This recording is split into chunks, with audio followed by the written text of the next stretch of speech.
I reserve my right to speak. Thank you. Chat mom is sitting. Do you have the Google Doc up? No. Yes, I do actually. Oh, hell yeah. So we're live right now. Forgot to mention that. Yes. Oh, cool. Great. Failed to mention that. Hi guys, we're now live. It's been a while since we've streamed, so we forgot how to do everything. Wow, one whole week. As Chat Mom yells at me from across the room because I'm set up Whoopsie. in the dining room while I stream today.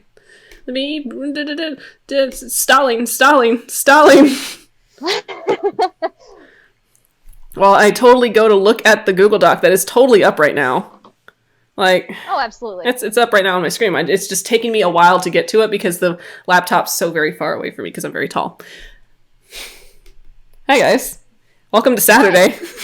Welcome. Did you guys hear us okay? Please First say off. yes. That's the important part. Do you hear us okay? It's not like we have audio issues on this. Never, No, never, ever. We're perfect the way we are. Hey, we actually had no problem with audio today. For something that's not streaming?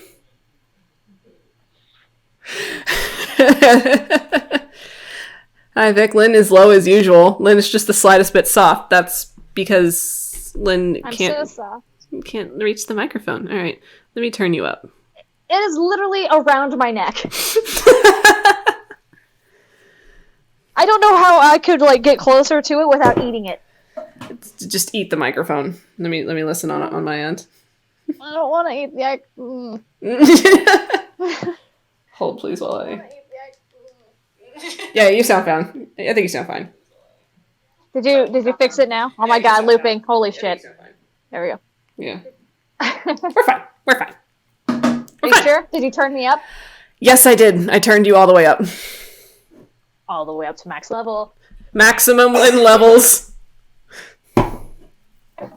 Still short. Lynn is soft boy, is what chat says. Consume microphone. Consume. So as we... Oh, that was spooky. Thank you. I try very hard. So, we should get on with our intro before we lose track entirely. Hi guys, welcome to Demiplanes and Doodles. I'm Vic, and there's a Lynn down there somewhere. I'm down here. Hi. And we're going to talk about feelings today. We're going to be your therapists today. We are not licensed, and anything we give you as advice, do not take. But we still charge by the hour. Yes. So, let's do our announcement doohickeys, as we do. Starting with our friends at Talon and Claw, which have a really exciting thing coming up this week. So our friends Talon and Claw, as we know, make really fancy dice apparatuses, and now dice as well. As they had done a really cool pre-order where they made really beautiful wooden dice. They do dice vaults, they do dice trays, they have DM screens, and they now have a Kickstarter up where it's going to be a council of 7 dice vaults, and it's made out of a whiskey barrel, so I bet it smells really delicious. Don't eat the dice tray. I want to eat the dice tray. It smells like my favorite nutrient. That is whiskey. Yes. Whole fun fact, whiskey is not a nutrient. Cole, fun fact of the day, whiskey's not a nutrient. Okay, thank you, Cole. Thank you for yelling it all the way down there, because you're so small.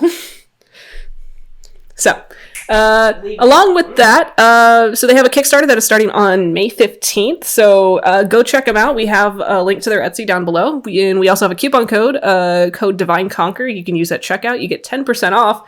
And you should go check out their shop anyway, because they have a Pride Vault in their Etsy store right now. The Pride Vault is awesome. It's so pretty.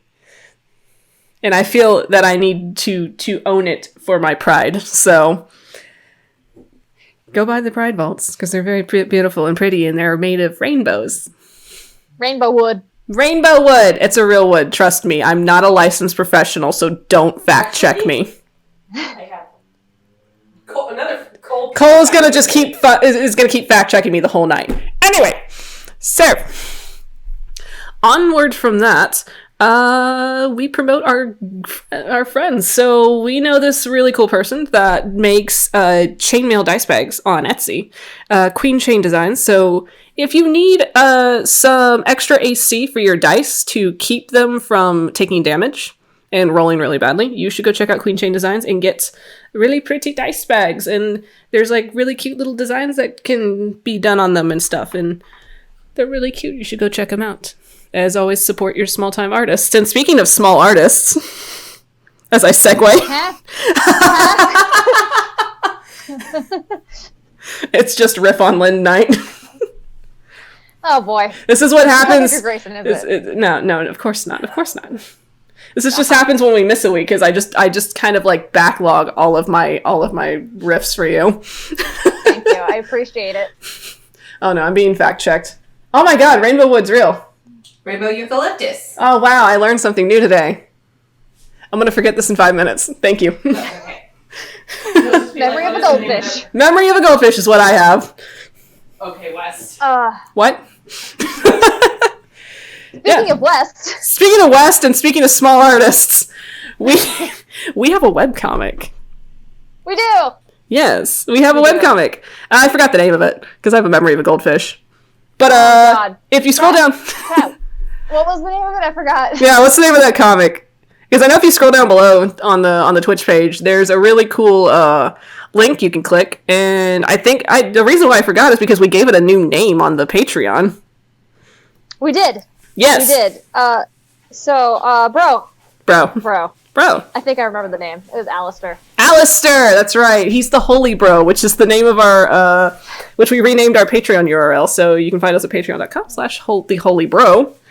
And if you're not already a patron, you could subscribe for as little as $1 a month, and you get access to a lot of fun early features, such as works in progress, tidbits of like comics that we like to sneak into the Discord, because we have a Discord. So if you hang around on the Discord, you will see some sneak peek arts. You'll get early access to some of the promos and comics when we finally launch in August of 2020. You'll get early access to the comics when they come out, so you get to see them before anyone else before we go live on Webtoon.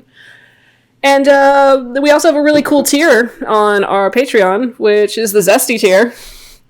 And speaking of Zest, I'm going to swap that screen over. So look at this Zesty boy that we made. Boom. Sadness. Oh. We're here to talk about feelings today. So. Hey, Jeremiah's in the chat. Jeremiah. Everyone on the... Go to the Alistair Discord. Hey, Jeremiah, go to the Alistair Discord. Utilize your access as a bro, and it's 6 a.m. in the Alistair Discord, so you know what that means. Message people who don't know what we're delivered. Talking about, our lovely bros on the Alistair Discord have a couple of different RP channels going. Mm-hmm. Oh yeah, we roleplay with them. They are having so much fun with it. I love just watching the RP channels just blow up with everyone having fun with each other. It's my favorite thing ever. I love it. And I sometimes find it funny that we're RPing going to work, and we're having fun with it because we get to tell everyone that we've ever known in like a retail setting what we really feel. Oh yeah. Oh, definitely. Yeah. My favorite thing to do as, at least as a moderator of this Discord is I like to throw challenges in on the role plays. So I'll just like come up with a Karen NPC and throw them at a character and be like, why aren't my coupons working? Or my cat peed on my laptop. I need you to fix it, tech support. Fun stuff like that. We also have a pirate one that's currently gearing up for a high seas battle. I totally don't have stats or anything for that. Everyone on Discord, go in the pirate adventure. You won't regret it. And if you're not already in the pirate adventure, you should join the pirate adventure. Make up a character for the pirate adventure. They are already on the ship. It's magical and wonderful, and we have no canon. We have cannons, but we don't have canon. I should put Alistair on that ship. Oh god, do it, please. He'll just crawl out of like the bottom of the ship and be like, hey bros! Hey, where are we? on the ship. I fell asleep on the crate. In a crate. Oh, in a crate. Bananas. Oh, that'd be perfect. Yeah, just Alistair just like pops out of a hole in the ship. Hi. Yes, as Shortbeard says, we don't need a cannon when you have Toby. Correct. Can we fire Toby out of the cannon? I'm pretty sure Toby would agree to that. Probably. Alright, so yeah, support us on the Alistair Patreon, the patreon.com/theholybro, and you can join our Alistair Discord, hang out with us, just overall just vibe with us, because we like to just chill and talk to everybody that's on that Discord. Because we're all bros in our hearts. Hang loose. Hang loose, stay righteous. Okay. Let's talk about feelings now. Aw. Yeah. All aboard the feels train. So, what possessed you to draw Grayson for this title card? I don't know. Perhaps my DM can answer that question. Oh, jeez. I told you it was a jab at you. I don't know what you're talking about. So another fun thing about the Alistair Discord is we give people on there a chance to throw suggestions at us for what we should draw for the week and what we should talk about and what people want to like listen to us talk about and stuff. So we put it all to a vote after a couple of suggestions, and the one that won out was emotional storytelling moments. And that was really, I feel like it was a really targeted subject because a couple of days before we put it to a vote, there's this little stream called The Horde of the Dragon Queen that I DM, and there might be some emotional moments happening in this game. Such as Grayson losing his son. No, he's not dead. No, I like I said, he's lost him. He lost him. I know, but that's usually a metaphor for someone being dead. Fair. So, Grayson's son was misplaced. He was kidnapped. He was kidnapped by a Vanderhob, and he's now within the walls of a castle that's being controlled by the Cult of the Dragon. And one of the cultist members that they had run into while they were infiltrating pretty much just bragged about how he straight up tortured his son. So that's a fun thing to learn. Grayson's face as the guy was talking. Yeah, that was... He's on two people's shit list. He's on two people's shit list. Okay. Feels trip. I'm gonna save this. I saved his feels. I put feels trip. Cool. So, how do we talk about feelings on here? Well, to start out, the first thing me and you said after we picked this was that it doesn't have to necessarily be bad feelings. No, of course not. So, it can be happy things. Yeah. Let's, yeah. A blessing. Let's, oh fuck, I'm on the wrong tool. Yeah, let's just turn that frown upside down, Wes. It's okay. He's okay. Oh god. He looks like his mouth. Oh god. Wait, hold on. I can fix it. Fine. I was gonna just erase the whole thing. Wait. Okay, fine. I will wait. And for people who actually like give a damn, I have a new Cintiq. So. Hey, there's a fun announcement. Yeah. Hold on. I gotta do a thing. Yeah. Oops. What the fuck, bro? Hold on. I gotta do I'm just witnessing you just struggle. It's a new thing. I'm learning. You got the 16-inch, right? Yes, there he is. Yay! Hey, he looks happier. Yeah, he's happy now.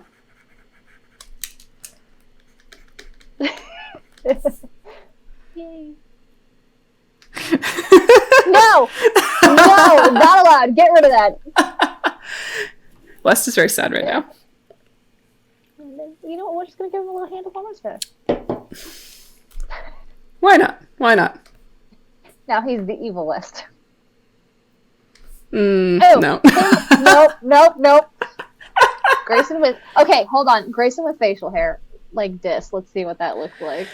Oh God, that's awful. No, that doesn't work. You're not allowed to have facial hair. What if he has facial hair like Addie? No, still not allowed. That does not look right. Oh, God, that's disgusting. You know what the first... It's so bad. The first word that came to my mind when I saw that. What? Beatnik. Oh, he does. Oh, Yeah. He would totally be a Poetry Slam beatnik. Oh, God, Grayson, why? Why'd you do the thing where you like just delete it all? Because you have the brain cell today, apparently. Oh, okay. Oh no, who has the brain cell? Certainly not me, because speaking of high stakes moments, spoiler alert, West might have just screwed his entire party over last night. It was bad. There. I did the thing for Here's a tip. If you're ever in a campaign and that campaign involves a MacGuffin of angelic proportions, say a book that has astronomical radiant energy to it because it was written by an angel, a alleged fallen angel, perhaps don't tell an all-powerful fae being that you have the book. Nah. Because you don't know what side the fae being is on. That was beautiful. That was such a West moment. It was still a beautiful moment. And in announcement, that was the first time West has ever lied. Dun, dun, dun. So that was a real character moment there. All right, so what do we start with? As I look at my Google Doc, my question that I wrote was, what creates an emotional moment in storytelling, and what helps carry that weight? So, as you mentioned, emotional moments, they don't have to all be sad. They can be, they can range on an entire spectrum of feelings. Whether they be, starting sad moments, they can be like, I guess like a good way to start it is, I guess like examples what we could use from like, inspiration that we've taken from like other media and, books and comics and whatnot. I'm trying to think of something that's like actually hit me hard and made me just be like, oh crap, like, you know what I mean? Like your heart just falls straight to your ass kind of feeling.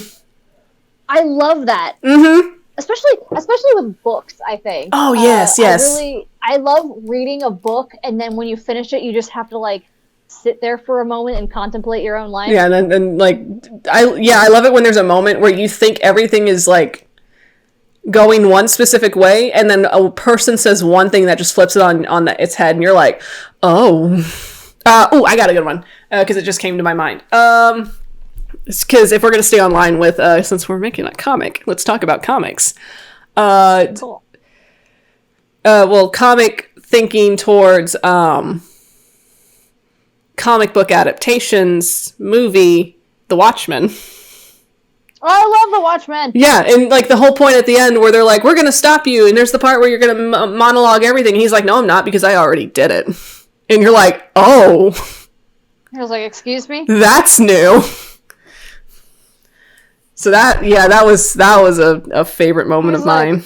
He's like, oh, I've already... He was just like, oh, yeah, you're too late. It's already been done. Like, it's done. And it's like, realizing that just nothing mattered up to that moment. You're like, oh, no. Oh, no. Oops. Whoopsie doodles. Missed that one. So, what are you drawing right now? I'm drawing my half-elf. Your half-elf? My mold. Your mold boy. Mold boy.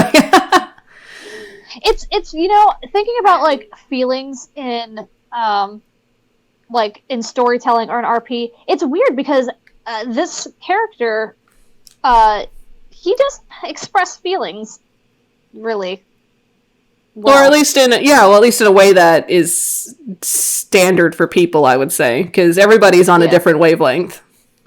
Yeah. So yeah. him, like, role-playing him is kind of weird. But I enjoy it. Like, I think it's fun. I mean, like, it's fun to have someone who's not an emotional wreck 24/7. Like your other one? This is new. Wow, this is so weird. Role-playing a character who has their shit together. Oh, he absolutely does not have his shit together. But he pretends to. Or at least he thinks he's fine. It's fine. He's ignorant. Fair.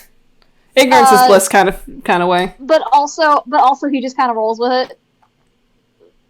Because, whatever. But yeah. It's weird trying to write for a character. Oh yeah. Doesn't. Looking at chat right now, I guess talking about examples of the literal heart drop into ass moment in media. Shout out to the first Frozen movie. What? Really? Yeah, so in the first Frozen movie, so there's did you watch Frozen? Yes. Okay. The whole part where Hans turns out to be the bad guy, and you're like, oh, what? Oh. Yeah. That's He's a douche. I kind of figured that one out kind of early. Yeah. Well, no, I remember when Frozen first came out, and like I was just like reading a multitude of posts of like people like cataloging their reactions in theaters, where people were like, "What the fuck?" Like for those that weren't expecting it. Like, excuse me. Yeah, as said by Lil Green Agamede, in the first Frozen movie, when Hans turns out to be a bad guy, I literally yelled, "Oh shit!" in the theater. I will not read the response for Frozen 2 because spoilers still. So I will. I mean, I don't know who cares about spoilers, but I'm gonna just respect the spoilers rule because I haven't seen it yet. Got you. That's fine. Let's see. Cold Crusader, hey Vic, I'm sure talking about my character Redden will be perfect for tonight. He's a sad boy. Yeah, so there's another heart drop into ass moment, where in Jason's Warhammer campaign, the Dark Heresy, he plays Redden, who's essentially a time traveling mess. I mean, that's the only way I could describe him. So imagine if Grayson could time travel, right? I mean, he's getting there once he gets to be a high enough level conjurer. And there was a point where he just says, yeah, yeah. Yeah, so there was a point where Redden found out that he's actually a clone. He's a what? You cut out. He's a clone. But he's not just a clone. He's a clone of a clone. Okay. Yes. Weird. So, yeah, so that was like, I can't imagine being in that campaign and having to learn that about my character. What is this again? It was called the Mango Nada. Oh my god. Yeah, okay, who am I gonna draw over here? Next time I need to remind Who's a good character for this topic? Next time I need to remind myself to protect you, okay? I didn't do that. Wait, I know. I'm gonna draw this boy.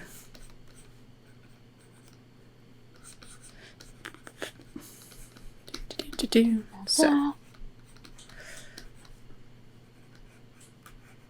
Yeah. You can already tell who I'm drawing. Yep. Why? Why did you do this? Zevia's been a lot of fun to incorporate into this campaign. Let me read chat real quick. Oh, hey, Jeremiah, how dare you bring that up? What did he do? Oh, here's the real twist for Redden. He's a clone of the biggest villain in Warhammer 40k from a different timeline. Yeesh. Yeah. That's some Tsubasa shit right there. Correct.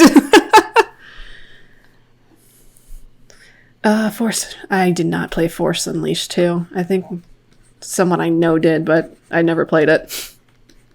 I'm not a true Star Wars fan. Sorry. It's funny. I haven't seen any of the new Star Wars movies. You haven't? All right. No, like I've never It's a personal choice. Into I just never been into like movies. Like it's really hard for me to get into movies. I don't care. It's like you got to get invested for like at least an hour and a half, 2 hours. It's a process. Yeah. I don't watch TV and I don't watch movies, so like to dedicate my time to something is just too much for me, I guess. Like I haven't seen any of the new Marvel movies or like anything. Like the last God, I'd love to live in your world. The last movie I remember seeing and like kind of caring about was The Dark Knight. And that's like obviously that's DC, but still. Oh, hey, DC Master Race, what up? I haven't seen anything since then. Because I can't get in. Like it's really hard for me to get invested in something, and if I do, I go too far. That's fair. See D&D. See D&D. So. I mean, you kind of got invested in a hero thing for a bit. I see. That's the thing. I get invested, and I just kind of like burn out on it. I don't burn out. I just like. You just got me. I just don't consume media like that, I guess. No, I get, like, no, it makes sense to me. Because usually I have to, like, have the energy to sit and watch a movie. Because it's like, okay, I gotta sit here for, like, 2 hours, and I have to watch this movie, and it feels like a chore when I say that, because to me it kind of feels like a chore. So I'm like, alright, I gotta gear myself up for this movie. And so I gotta sit and watch it. And I mean, and usually I'll end up liking the movie too, but it's just like having to reserve the energy to be like, I gotta watch a movie. I have to be invested in this movie for the runtime. And whenever I have to plan it like during my day. Which growing up in a family that I guess our bonding time was to go to the movies a lot. So it's like, all right, let's sit in a dark room for like 2 hours and bond and just watch the same movie. And so we would go do that. And so I just ended up seeing a lot of movies because that was our way of bonding. So we would just go and watch a movie. And I found myself, at least later on, anytime they'd be like, hey, let's go watch a movie. And then I would ask what movie it is. And I'd look it up and I'd look at the runtime. And if it's like over 120 minutes, I just go, It's just like, oh, God damn it. Like, oh, why? Why can't it be 90 minutes? I can do 90 minutes. 120 minutes. Why? So I have to really, which later on we kind of evolved into not going to the movies and just watching whatever's like pay-per-view. Wow, that's a really old term.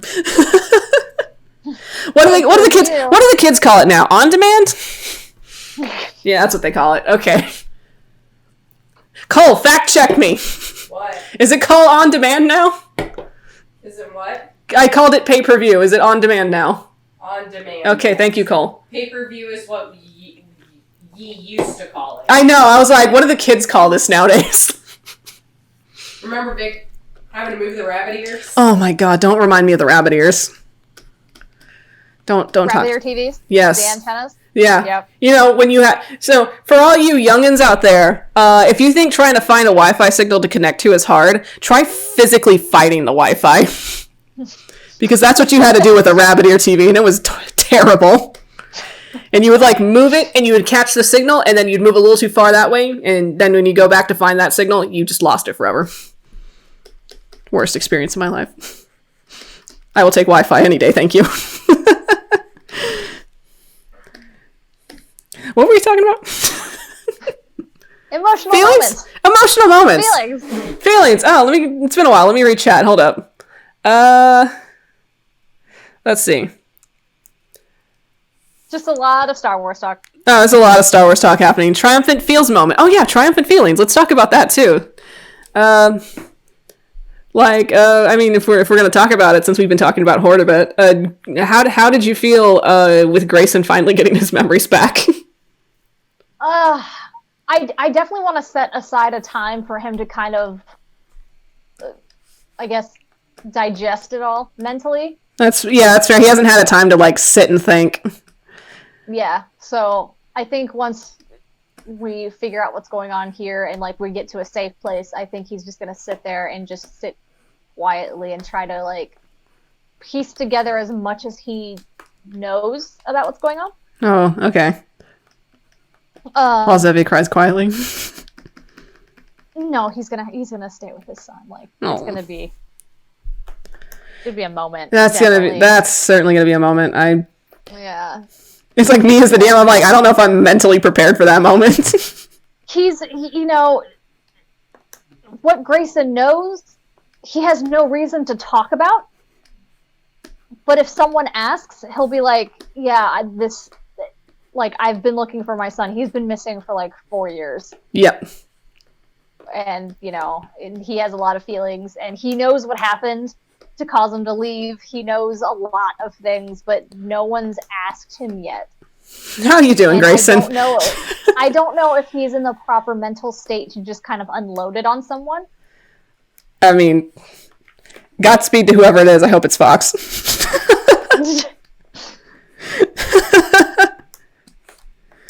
So the two veteran old men of the campaign.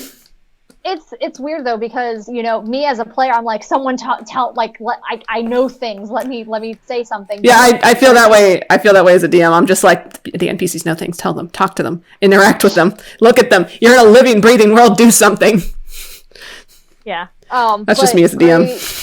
Because Grayson knows nothing really about his party. Yeah, you guys just kind of merged together. Yeah, and like I definitely think there needs to be a moment where we're like, okay, so you're looking for this, I'm looking for this. How does my story interweave with yours? Maybe like there's like a common denominator. There's probably things that could help me and vice versa. But we just haven't had that like moment to just y'all haven't had a moment to like sit and breathe. Yeah. It's been kind of moving from I like those campfire moments where you're all sitting against a campfire and you're just like, hey, let's actual role play for a bit. Right. So. All right, let me read chat for a minute. All right, so triumphant feeling moments. My dwarf gunslinger Garnus was fighting with the party during a siege on the city they were visiting. He and his rogue friend jumped off the battlement to attack a giant in armor. Oh, that's amazing. Garnus got kicked by the giant, succeeded the strength save to not go flying, and then at like 2 HP blasted his head off with a blunderbuss. I love blunderbuss. Blunderbusses are nice. I wonder if I should give a certain pirate one. That'd be a terrible idea. All right, also DC Master Race feels moment. The standoff at the end of Under the Red Hood. Ugh! Yes! Yes. I agree. I will not explain anything else. All right, hey Vic, I realize some inevitable sadness for Redden. Oh boy! What is that? I have to wait 30 seconds for that response.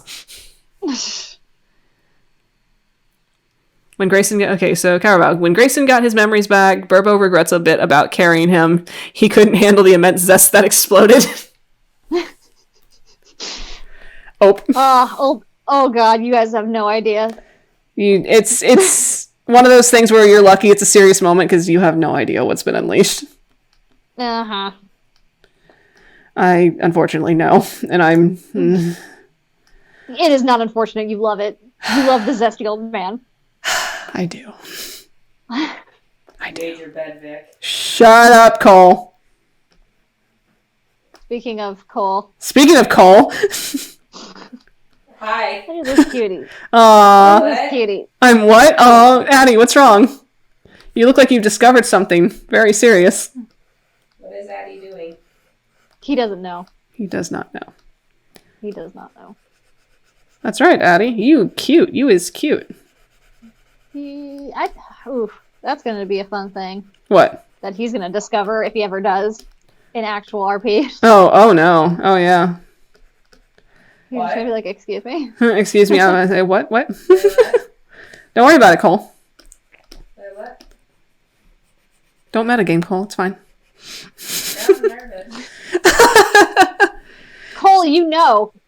I think. Cole knows. Maybe. Wait, about? Stuff.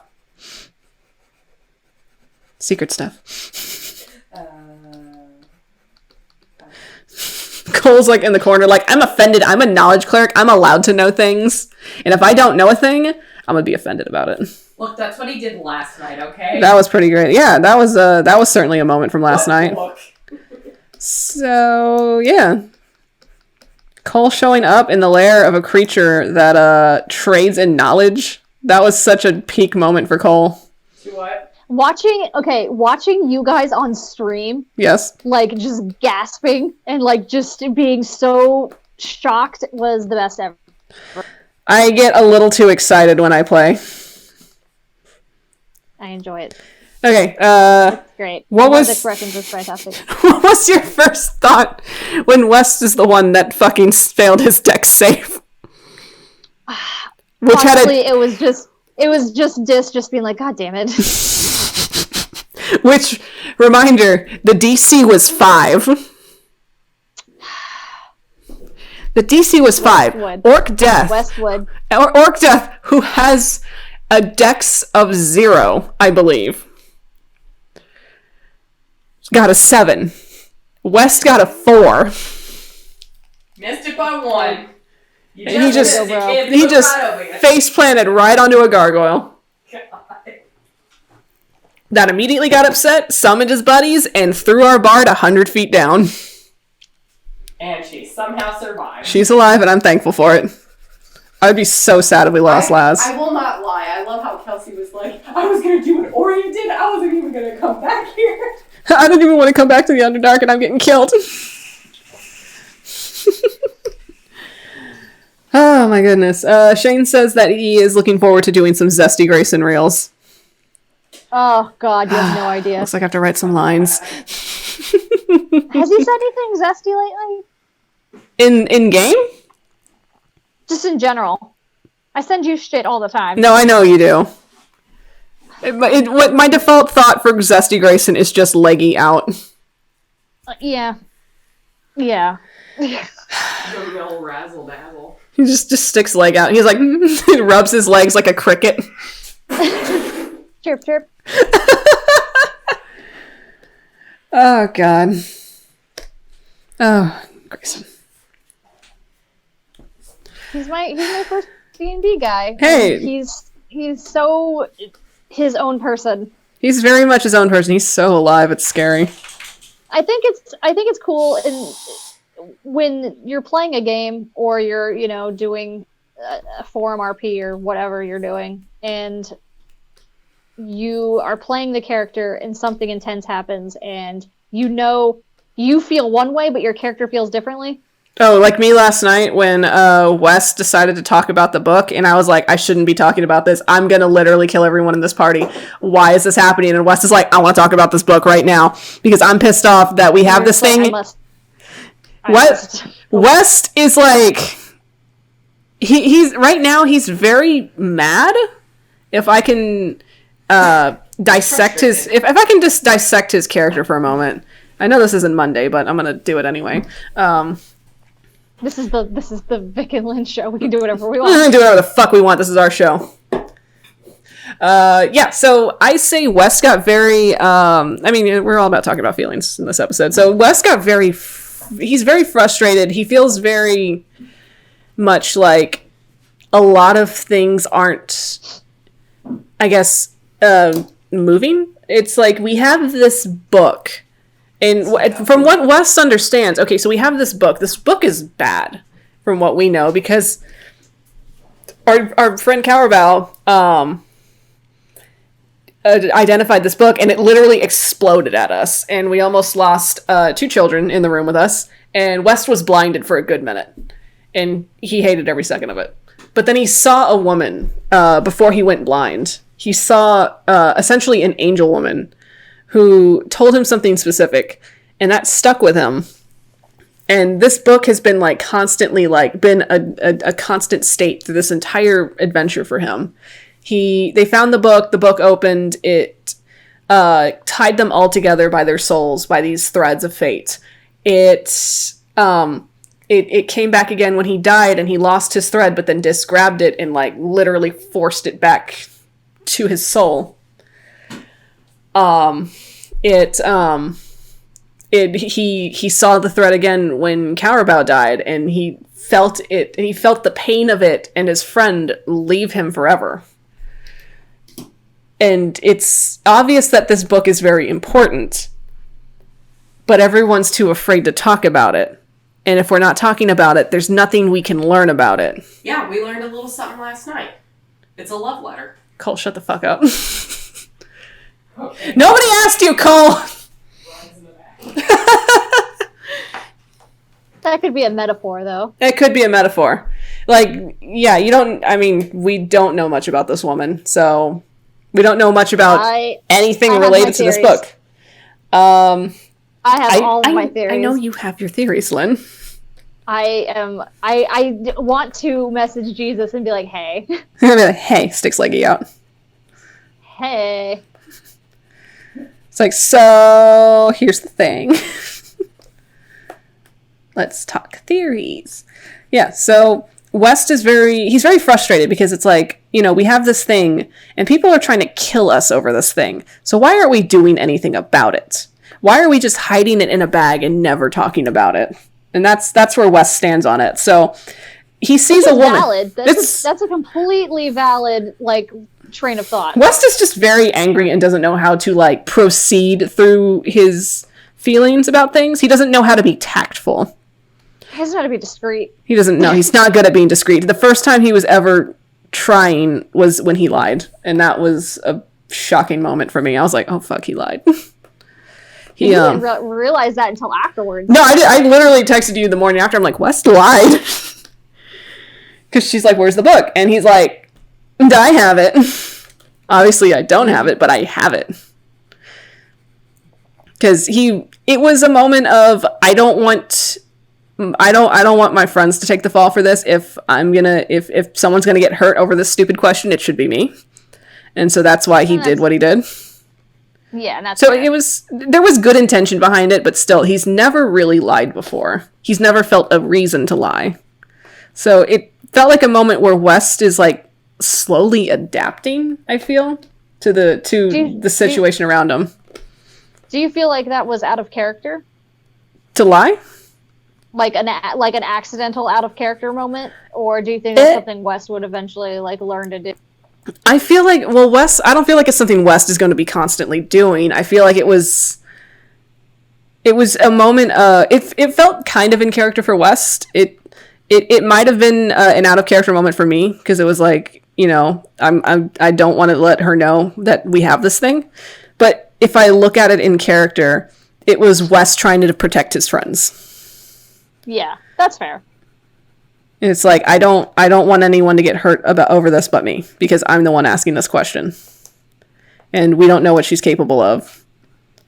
But, yeah, so that was a whole moment of heart and ass feeling through that entire scene. Like mad props to Jesus. Like that, I was on the edge of my seat the whole time. I was like, we gonna die. Then again, I feel like that every week. Yeah. We encounter something more dangerous and more deadly, and I'm like, oh, we gonna die. This is it. This is the episode we TPK, guys. It was a good thing. I felt like it was a good game last night. Yeah. I don't know. I feel like I haven't had too much of that yet. I mean, not enough to surprise me. I need to try harder. I'm not easily kind of shook when it comes to RPing. Even with the Grayson's our OG group, I didn't get surprised very often. Right. I never had that oh shit moment. I need to try harder. Writes in campaign book, ways to shook Lynn. No, please don't. No.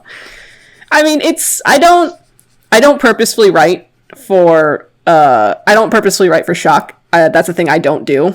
Yeah. If It's I definitely will, something you have to plan for. yeah, you definitely have to really plan it. But I don't like my writing style. I'll say, especially when it comes to like very poignant moments in a narrative. I don't write for shock value. I write because the narrative calls for something specific. So if that something specific adds shock value to it, then oh my god, I was a fucking genius and didn't know it. But it's not. I don't do it intentionally. It's one of those things where I write something out and then I go and look at it 3 months later and I'm like, Vic, you fucking genius. Mad lad. Mad lad. You mad lad.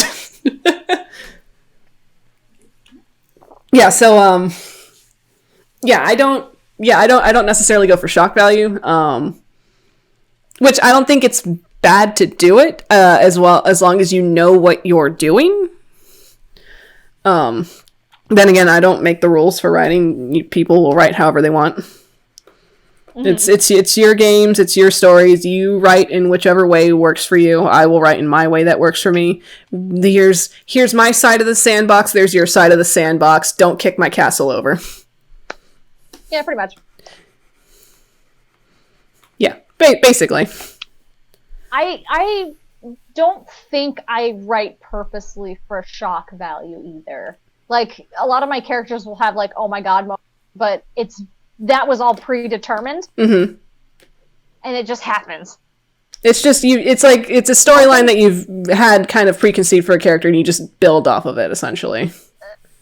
Yeah. I think one of my favorite moments, as far as, like, emotional shock kind of moments, was in the high school AU, where, Tabin and Zevers were introduced together. I loved that. I was like, I think I was screaming at that point. I think you had to spell it out to me, and I was like, oh my god. Where he just comes out of the shadows, and it was like, yeah. And they were roommates. Oh, I loved that moment so much. I loved it. It was beautiful. Oh, I'm gonna read chat. Hold up. In our campaign, from Little Green Agamede, in our campaign, we were fighting a green shadow dragon. Oh no. Ellis casted Daylight, which got rid of all the dragon's resistances, so it absolutely targeted her. It had 2 HP left, grabbed her, flew up, took a bite out of her. She failed her death saves. Oh god. And it was super emotional for me, even though this is the second time she's failed death saves and had to be rezzed.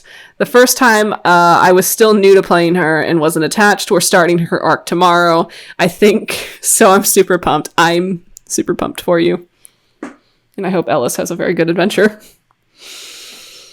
Yeah, bring me back to West's death. I like, if you go through the archives of what we have on our YouTube channel, you'll find, like, if you want, I'll always link the exact episode where it happens, but you can see me have the delayed reaction of, oh, West is down. West failed his death saves. West is dead. And I'm just like, okay. And then the whole thing happens where it's like, okay, West is dead. And they're like, everybody continued through play. Everyone was like, oh shit, what the fuck? And then the whole thing with Dis happened, who literally slapped him back to life. It's like, I'm not fucking done with you. Don't you fucking die on me. And that was like when West was like, he first took in Dis's soul, I believe, or what is allegedly believed to be Dis's soul, or whatever it is that he passed on to West. And then it's like, oh, and you're back up. You're alive. And then I was like, holy shit. And then we went on break. And then when we went on break, I walked out of the room and I just laid down on the ground and I was like, oh fuck, I died. I had a very delayed reaction. Whoops. Jeremiah says that West and Cowerbout in the Horde of the Dragon Queen in the tavern were definitely a shock for him. Good. Aww. Is a shock that they're living happily as best friends? Forever and ever. Yeah, that was a shock moment for me when Cowerbout decided to break my heart in a million pieces. Thank you, Jeremiah. Oh, I see a pointy ear boy. What's that you got over there? Oh. No one. No one. I see pointy ears. Who who do I have that is a full-blooded elf? I don't know. He's certainly not related to that guy. No, of course not. Not the half elf, of course. I haven't drawn him in a hot second. He's nervous. I forgot. There he is. My little blushy boy. Oh, I gotta scroll up on chat. Oh no. Oh, hello. From Cold Crusader. So our mastermind of a DM just loves to drop these small little details that make absolutely no sense until you think about them. As you said, Redden is a time traveler, so in the turn, the party has met older versions of themselves. And so, the older version of Redden, while talking about random things, mentioned that Shade, Redden's girlfriend, died about 30 years ago. Thinking about it, the older versions of the party is from about 30 years in the future. Oh. Oh. Yikes. Also, Shane says, feed me zesty lines for the leg wizard. God. Jeremiah says, it's the future because Cowarbell was saved and him and Wes traveled to the Sword Coast to live a peaceful life. Jeremiah, I know exactly the notes that you have for Cowarbell if he's saved. Don't do this to me. Don't give me false hope. I'm angry. So, what do I have on my Google Doc? Let's see. We have, so using comics and art to illustrate the weight of a scene, which I feel like that's something good for us to talk about since we're doing a thing. We are doing a thing. We are doing a thing. So, what's your favorite kind of, I guess, like looking at like, art and comics and graphic novels and such, like what are some styles that you've noticed or picked up on that kind of help carry like the weight of a scene? That's a good question. Yeah. Like I like a good splash page. Oh yes. Like a big reveal, like where you're turning pages and then it's like a cliffhanger, and then as you turn the other page, it's like the entire thing is just like a big reveal. Yeah, those are, oh my god. I'm like literally choking on air right now. Okay. Air, what is it? I don't even know how to breathe apparently. I have the mind of a goldfish. 3-second memory. 3-second memory, I forgot how to breathe. Yeah, like, well, yeah, I agree to that. Like, I grew up reading a lot of Japanese manga, so the splash page was always such a delicious thing to see. Like, whenever you were, like, reading through a really cool moment, and then all of a sudden, the splash page! Like, let me see if I can find some good trends. And I think I'm gonna draw attention mostly to one specific graphic novel or manga actually, because I like the let me pull up an image, because I love how like dynamic the panels are. I love how if there's an action moment, you're like literally like it's I think one of my favorite things is talking about My Hero Academia. One of my favorite things about the manga that I don't know if it's I feel like this is something that I kind of pick up on, because like whenever I'm reading if I'm reading a graphic novel or a manga or a comic, I'm like actually like studying it to see how they have everything structured, to see how they basically have the story flow visually. And one thing that I've noticed is at least in My Hero Academia, is whenever it's a static scene of like two characters talking or like some information's being conveyed, the frames themselves are very structured and they're very neat. But when it comes to like action, the frames start to go wonky, and then like they will start to like take on different angles to fit the action of a scene. And I think that that's a thing that I really enjoy. That's super cool. I'm like just gonna like bombard you with examples. Yeah. And I like how like they'll have like these really dynamic poses. Like I think that's one. I mean, because I'm always a sucker for good posing. And it's just and the line art itself during the action. Like I like when line art itself gets heavier with an action, so you can feel the weight of the movement going with the character.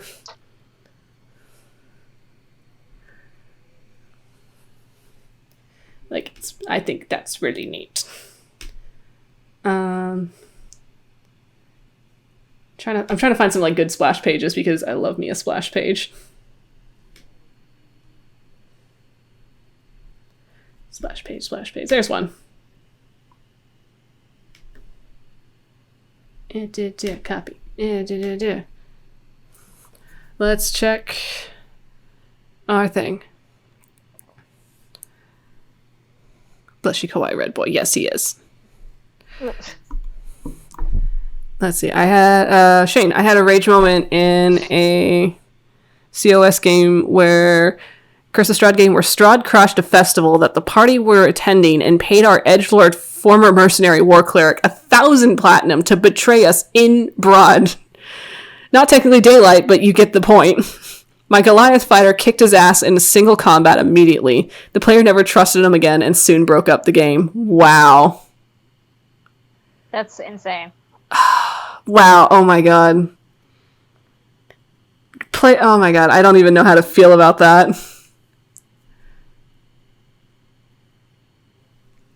I mean, if that was the intention of the character to just do it for money, then shit.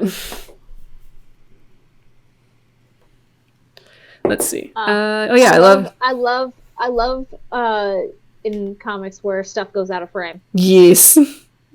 That's my favorite. Here, this is a good splash page. I like, because it's not per se an action moment, but it's like a very poignant moment in the actual like manga itself. Because you're just like, oh shit, this is the focus. This is the focus, and we're squaring up. That's awesome. Oh, I see my dude in the back there. Hell yeah.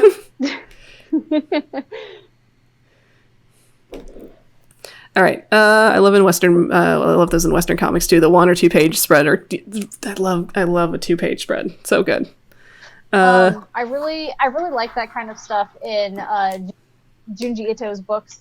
Yes. Just because it's always something disgusting. Oh yeah, when it's like a big reveal for something that's supposed to be like super shocking and horrifying, and you're like, oh. Yes. And you're just like, give me more, and you turn the page and it's just back to normal, and you're like, oh. Like, no, I want more gross things. Give me more gross. Give me more monster things. Let's see. Little Green Agami. I love how in Clamp manga, they tend to have white dot splatters everywhere, especially on super dark pages, adds an eternalness that enhances the style. Yes. Jack Kirby used to do something similar in his art. The industry term is called the Kirby Crackle.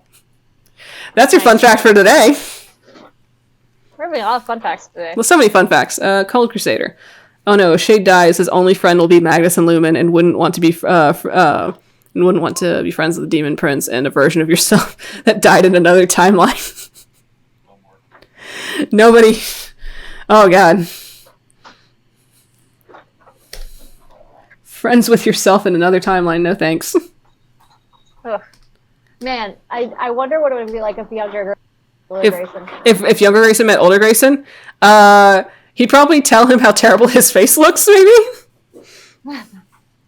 I just hope a mirror image situation doesn't happen.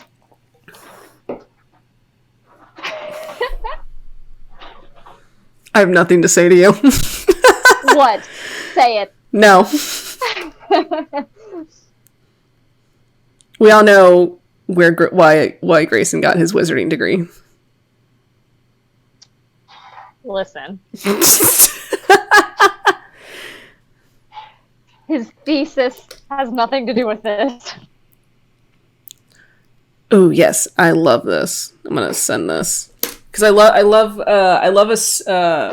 at least I love like a page where it like focuses in on a character expression. Like it's so important that it takes up the like almost the whole page. That's good stuff. That's some good stuff. I also love them square off images, like where it's like just 2 panels on one whole page, and you've got one character on one side, and then you got the bad guy on the other side, and it's just like square up mode. Like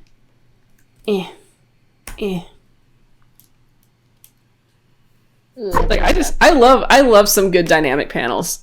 I love like conveying like the action and the intensity of a scene through like really like crazy, like, oh my god, I just keep finding like so many good poses and so many good like the blocking is just on point. I'm gonna save this real fast and then I'm gonna delete it. Okay, that's fair.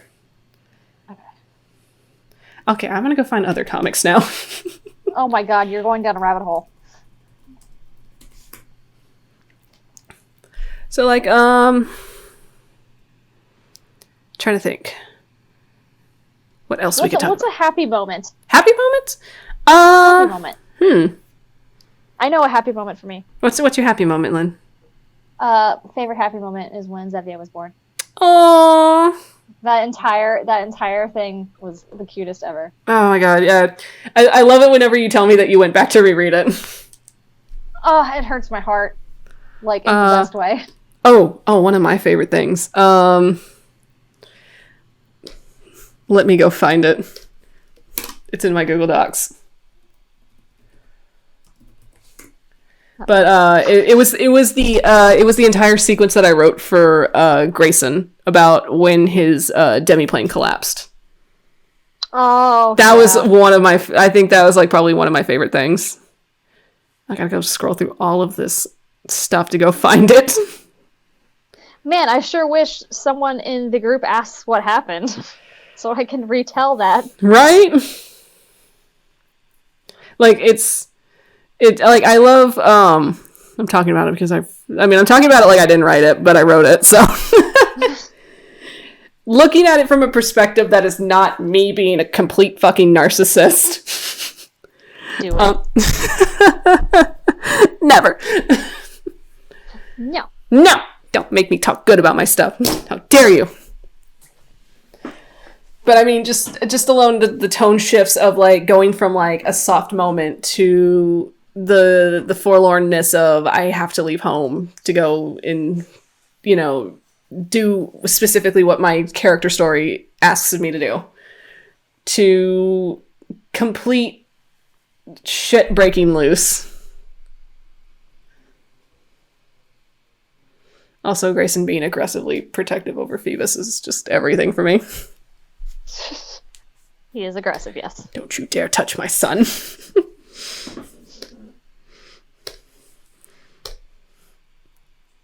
I'll have you know I was going to have him curse, but I was like, not in front of the baby. You really think that would stop him? No, I wouldn't. Because I realized like 5 paragraphs later he says fuck, so it's fine. That's fine. He tried. He certainly tried. All right, what are we drawing now? Because I thought of a thing for us to do, like a fun little game. Let me draw someone. Okay, all right, draw someone real quick. Because I was thinking, we should like I guess like a good way for us to talk about like I guess emotional moments is, especially for comics and art, is through essentially through the art of character expression. So I thought it'd be fun for us to take a handful of expressions and try to draw some characters with them. And I was thinking maybe a specific bro character. Oh, perfect. Yes. So if chat wants to give us some suggestions on expressions to draw our bro Alistair with, go ahead. And West. Let's just do the thing. Okay, so let's see. Yeah, continue. I'm listening. I'm gonna read through chat real quick while you do the thing. Okay.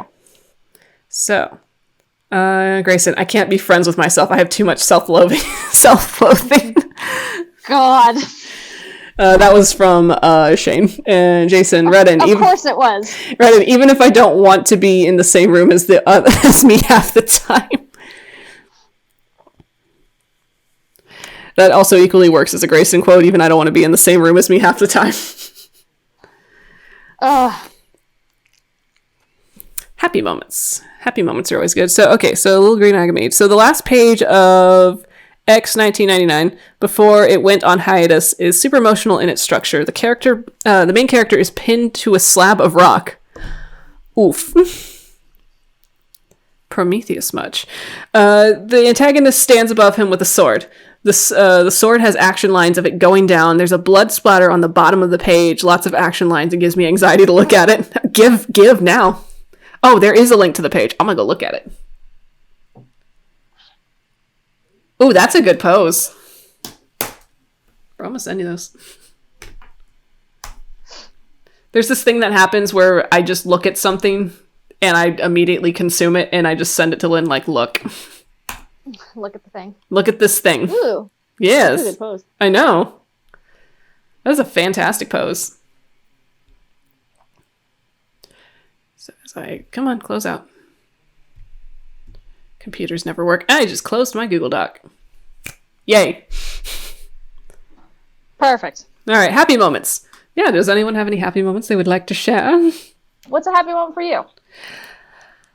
Oh man. Happy moment for West? For in general, like in general. Oh man, I think a general happy moment that I like to think about. I like to think about all the stupid shit that West and Cowbell did together. A happy moment for me, it was like kind of like happy bittersweet-ish because West was like in a he was kind of like in a bender at the time of the second arc starting up because he was just like, you know, very badly processing his death by just a unhealthy amount of alcohol. It was almost as if Dis like greatly affected him, and so he just became a strong fucking alcoholic. And it's like West is like drunk as shit through the opening scene, but it's, for me, the happy moment is West and Cowabao are sitting together in the Sea Devil Tavern. They have their designated spot at the bar. Like, they're such regulars that they have their spot at the bar. And it's essentially marked by Cowabao carving their names into the counter. So if you go to the Sea Devil Tavern, there is Cowabao and West's name carved into the counter where they sit in the corner. And, like, to me, that was, like, a really cute, happy moment. Because it's, like, they're just hanging out. And West is just getting drunk. And Cowherbao's there supporting him. Because it's like, hey, you're my friend. I'm going to be by your side through this. And then Oria shows up. And they're, like, quickly like, oh, fuck, hide all the alcohol. Aw. Oh, God.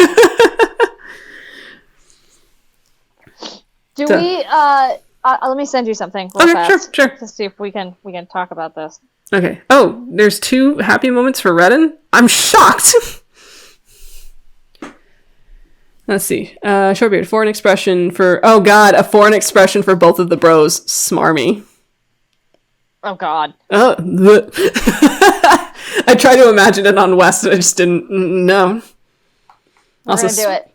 Speaking of gorgeous spreads, Deathstroke versus Deadshot fight during the War of Jokes and Riddles arc of Tom King's Batman. I'm gonna go look at it. Ooh, that's some nice action posing. Oh yeah, I love the barrel to barrel. I look.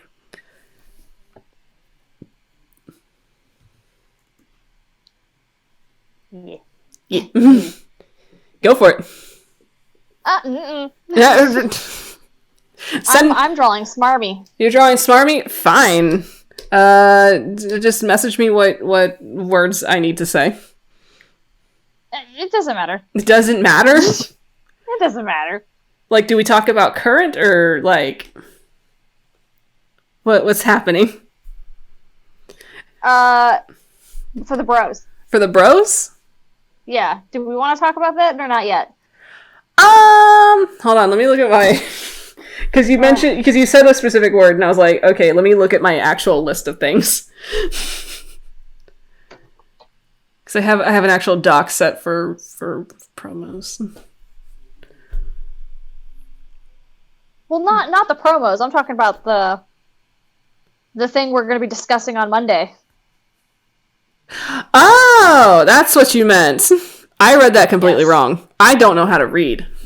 Hello, everyone. My name is West, and I can't read. You can read, you just can't comprehend. Oh my god, my comprehension skills are so bad. Like, I will be, like, if we want to talk about retail for a minute, there is a point in my day where I'm at the register, I'm ringing up, like, 3 people, and then the phone rings, and so I have to answer the phone while, like, trying to help, like other people, and my comprehension skills just, like, go down the toilet. You're just like, I don't know what's happening. It's like, my brain's gonna just shut off right now. Because I'll answer the phone, and somebody will just, like, be talking to me, and I just, like, they're speaking perfect English, but I just can't understand them. Because my brain has just completely shut down the synapses, and I just can't. So, looking at chat, Ellis and her party saved Christmas in a one-shot. Yay! That reminds me. I would love to do a Christmas one-shot. She actually made a charisma check and was able to disappoint mother, an orphan, to disappointment mother, an orphan into information. I love that. I love Ellis. Whereas intimidation checks did not. I feel like that's something Oria would also do. I'm not mad at you. I'm just disappointed. Yeah. She just has to stare. Oria just has that stare where she just looks at West and West just cracks immediately. It's a shame she's not here now. That's okay, you got Cole. I have Cole, who is just as bad at decision making. Love it. What? I said he's just as bad at decision making. I get the bird in return. So, Shane just said, come December, I will DM how the Lich stole Christmas. Oh my god. I want in. Yes, what's up? I'm West, I'm 19, and I never learned how to fucking read. That's it. That's the comic. We're done. Gotta close it out now. Alright, so let me read the Red and Happy moment. Red and happiest moment in campaign so far is when, on the Apollyon, our spaceship, Redden had a private dinner date with Shade. Aw, that's so cute. You're drawing Alistair as Smarmy? I don't know how to comprehend. This is a cursed image. He's like, it's like he stole Grayson's face, or he's like doing a bad impersonation of Grayson. So, so we, speaking of one-shots, Lynn and I are planning one for the launch of Alistair. And so we're thinking, like, at least, like, maybe, like, a week before our actual launch date, we are going to play in a one-shot, Lynn as Alistair and me as West, and just see how far these two can get on an actual D&D adventure. How far we can get underneath the DM's skin. Yeah, that poor DM. Is going to be the real feat here. Yeah, so we have a DM for it, and I don't think he knows what he's getting into. Because he's like, yeah, I'll one shot. I'll DM. I'll one shot, and I'll be like, okay. You're gonna regret this. You're gonna regret this. We're gonna piss you off. Which I feel like if unlike me, I feel like Jesus is much more experienced in hurting stupid cats than I am. So I feel like Jesus is the right person for the job, because it's like, okay, so you guys don't want to go that direction? I'm going to reel this direction over and throw it at you right now. And we'll be like, oh, fuck. Be like, nah, bro, it's fine. It's cool, it's chill, it's fine. I don't know how to draw Wes like this. He always has his stupid smile. He's always just like, yeah. Oh, I just got... Can I help you? Yes, you can help me. Okay. What's up? Oh, the cat's being a dumbass. Here, Devious let's West. this. Okay, I have to draw West being devious. Worm tongue West. Ugh. Allie looking like it's not a phase, Mom. Bruh. Bruh.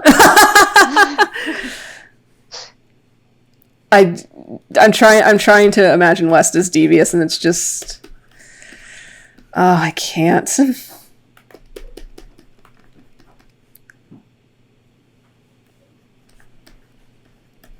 There, that's as devious as we get. Oh my god. I gotta remember Devious, always. just add this. Always, yes. Yes.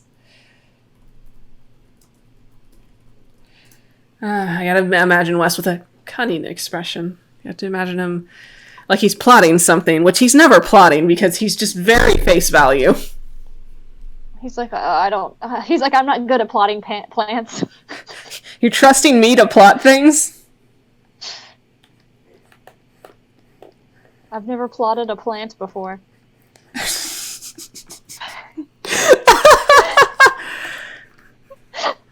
Oh god. No, thank you.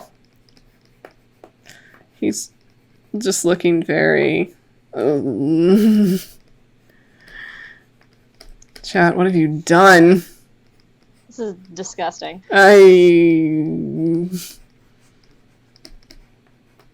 This is an expression Wes should never make.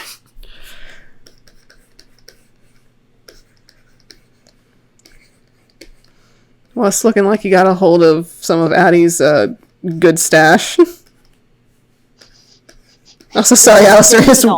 I'm sorry, Alistair. His hair's just getting in the way. It's fine.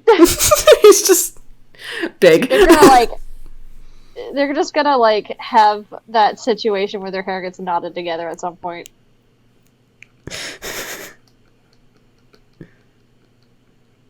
Hold on, I got you.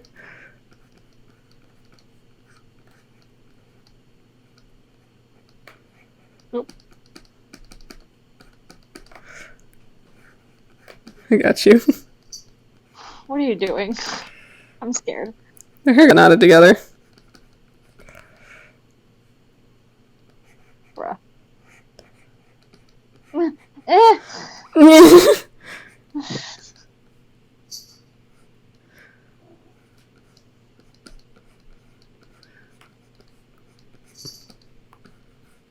There.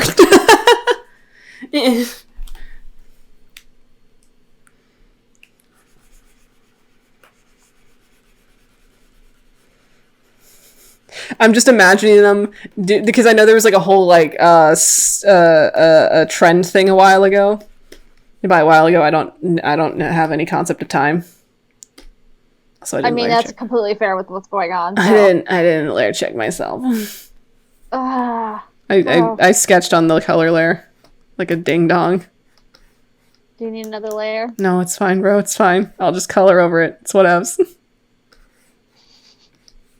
I'll live with my choices. I don't even know where Wes's hair is going half the time. It's just going somewhere. This expression just does not... I'm gonna make it look... I made his eye look the other way and that was stupid. I tried to make him look at Alistair and just like... Nick. Herg. I think I need to change his mouth. Evil West, just no.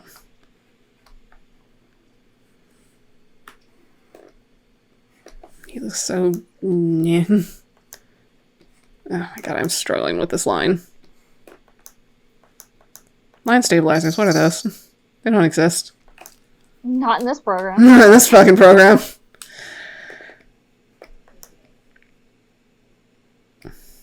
It's like, you want a stable, nice, smooth line? Forget it. Why would you want that? You never want That's that. stupid. No, I don't. I want all my lines to look like I'm drawing in an earthquake.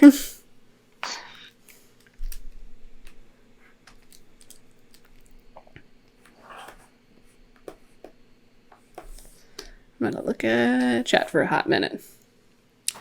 So. God, West, no. What expression do you call the actually the mansplain?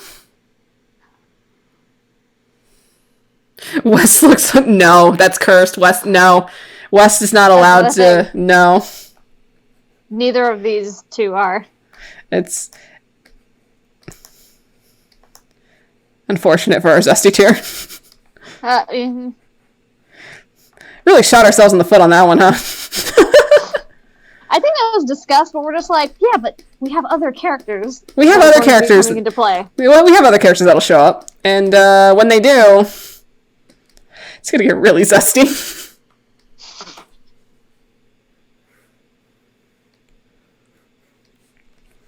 Yeah. What are scars? West looks like he's plotting, and that just doesn't match him. You know who I should make for that tier? Who should you make for that tier? Jayon. You should. I should. Jayon seems kind of zesty. I mean, yeah. He has things. He's a devious boy. Going on. There's things going on. This expression's perfect for him. Why didn't we draw Jayon in this expression?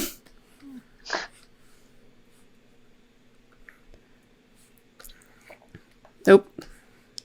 Yeah, whatever. God damn it, West, your hair! I hate his hair. No, you don't. I don't. I secretly be mad about it because it's very much a play off of my own hair, and I hate it. Thanks. Well, now your hair is Grayson hair, so. Yeah, that's because I couldn't handle the West hair, so I shaved it off. And now look what happened. Now I'm growing West hair again. You're slowly morphing back to your natural state. I can't hide from it. I'm always a barbarian. I will always... For just a couple months, you're a zesty wizard. For a couple of months, I was a zesty wizard, but I just started morphing back into a barbarian because I can't escape my natural state. Like, I can't even pretend to be a zesty wizard because my natural state is constantly A, running into things, B, breaking said things that I run into, and C, never understanding... That sounds like a -2 dex, if you ask me. But the barbarian part is where I break the thing. Ah, fair. I broke like 2 plexis at work because I have no goddamn depth perception, so I just run into them and they just snap in half, and I'm like, oh. There they go. Whoops. Alright. Let me color this boy in.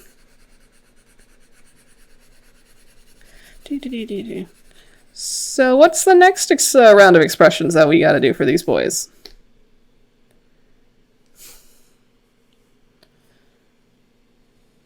Isn't it weird that Alistair was actually supposed to have brown hair? Not allowed. Weird thought. That's a weird thought. That's a weird thought. You know what was another weird thought? When you tried to make Grayson blonde. Yeah. That was an adventure. I honestly, like, when I was making him, I don't know why I was like, he's black hair. I don't know why I thought that. I think it was because we were, like, discussing his, because it's like, okay, well, his mother has brown hair or something, and then we just, like, what if he just had blonde hair? And I don't remember why we decided blonde hair, but blonde hair was decided. I remember the adventure of what would happen if Grayson's hair was entirely white, and that was a cursed image. Yeah, it was disgusting. It's like, no, thank you. I can't wait for Allie to braid West's hair. Spoiler alert, Allie's gonna braid West's hair. I can't wait till this comic launches so we can actually talk about what's happening. Oh yeah, I'm like super excited. I can't wait. We have on the Alistair Discord, we have a channel specifically set aside for chapter discussion talk, and I cannot wait for it to start like blowing up. Yes. I excitedly wait for that day. It's like we're gonna finally drop the comic, and it's gonna be like, yes, we did it. It's gonna happen. It's gonna happen in August 2020. Man, we gotta make more merch. I just want to make things for the comic. So you can have them. So I can own them. Yes, that's exactly what it is. I need to like create a market specifically for myself so that I can spend my money on these things and then have them. Shout out to Jeremiah for having the bro mug and Yeah. having Alistair's hair the other day. Oh my god, he was wearing Alistair's hair and then he had the mug and he was like speaking like a righteous bro and I'm like, yes. We need a Bill and Ted Excellent Adventure watch party. Because I keep wanting to watch it. I keep saying I'm going to watch it, but I never actually get around to doing it. We should watch it. We absolutely could. Because that's where Alistair came from. Alistair. I was watching Bill and Ted, and I was like, you know what? I like this. May I make a confession? What? I've never seen Bill and Ted's Excellent Adventure. I've only experienced it through like images and GIFs and like clips and memes. I've only experienced it through memes, so I'm like, I've never actually seen it. Yeah, like there's this whole part of the movie where they go back in time. The whole movie is them going back in time. Oh yeah, yeah. But, there's a part where they go back to like medieval England and they dress up in like armor and stuff, and they're like, bro.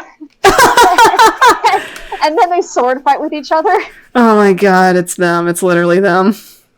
And they're like, and then it's just, it's a fun time. It's a fun time. They take a Napoleon to a water park called Waterloo. Oh, I love it so much.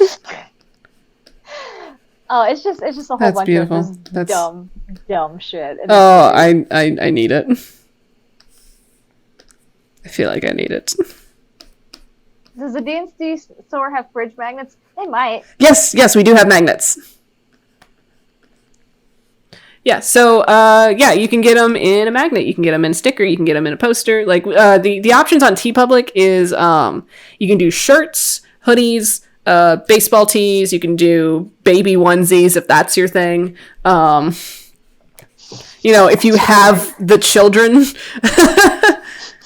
If you gathered them. If you have gathered the children, you can get a baby onesie for them to share in their litter. I don't know how kids work. Rude. I don't know how children work. Sorry. I never experienced a child. I mean, I know of them. I see them in the wild, and I just go, good luck. I'm just like, nah, fam. Nah, fam, I'm gonna go pet my dog. Yeah, so we also have mugs. We have notebooks, so you can get it as a notebook. Pillowcases. You can get a pillowcase. I think is it a pillowcase or is it the whole pillow? I think it's a pillow. It's the pillow. I never actually read the actual thing. I just look at the pictures. But yeah, you can get a pillow. Yeah. You can get a phone case. You can get like a little. The notebooks are cool. Yeah, you can get a tote bag. That's a fun one. Like I have my bag of tricks tote bag that has all of my little tricksy forms. You can get a poster. You can get a wall scroll, whatever the hell that's called. The wall flag thing. Tapestry. Tapestry. Thank you. I could feel the well actually wizard coming in. She's like, it's called the tapestry. I think we should do. Is Bill and Ted on Netflix? I don't know. I think we should do a Discord watch party. Let's do a Discord watch party. Make me watch Bill and Ted's Excellent Adventure. This is the one. Have you seen any clips from the movie? And they talk. I have seen maybe whenever it's kind of montage together in a video, and the most I have is them going excellent. Oh, okay, hold please. Okay. That's the most I have of that movie. Hold please. I know it involves them, and it involves a phone booth, and they go on wacky time traveling adventures. That is my knowledge of Bill and Ted's Excellent Adventure. I'm gonna find you some things, and you're just gonna be like, oh my god, it's the two of them. It's the dumbasses. That reminds me of the meme you sent me before we started stream, where it's obviously Alistair and West sipping on a box of dumb fuck juice. Oh my goodness. Whoa, Madam Mantis, hello! It's Kelsey. Kelsey's in chat. Kelsey! Now kiss. No kissing for these boys. They no kiss, but I mean, hey, what's up, Laz? This is West and his new paladin bro friend. They're gonna go on adventures together and maybe sort of save the world. West looks so weird looking smug. I don't like it. Kelsey, on 1 from 100, how stressed were you last night? Hey, so we didn't die last night, so that's important. No, that's too much beard for him. This is supposed to be young West. Yeah. Lynn has gone forever. Lynn has abandoned me to entertain you all. How much beard do I put for this young boy? He's so young. He's tiny. He's, I guess canon fun fact about this West is he's only, like, 20. He's only 20 years old in this, which is a stark difference from his, the 30-year-old man in Sacred World. What up? What's up, gamers? Let's see. I'm gonna read through chat. Does the D&D store has fridge management. I highly recommend watching Bill and Ted. If I ever come to visit, I'd be happy to watch it with you. Also, All-Star Superman. I think I've seen All-Star Superman. Dude, I haven't seen... there's like a few DC movies that I haven't seen yet. DC animated.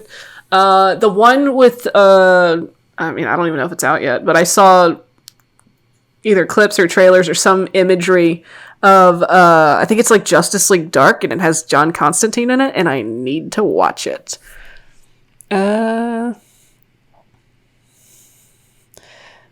Kelsey says, I cry. Sorry, I had to find this. You abandoned me. I was like trying so hard.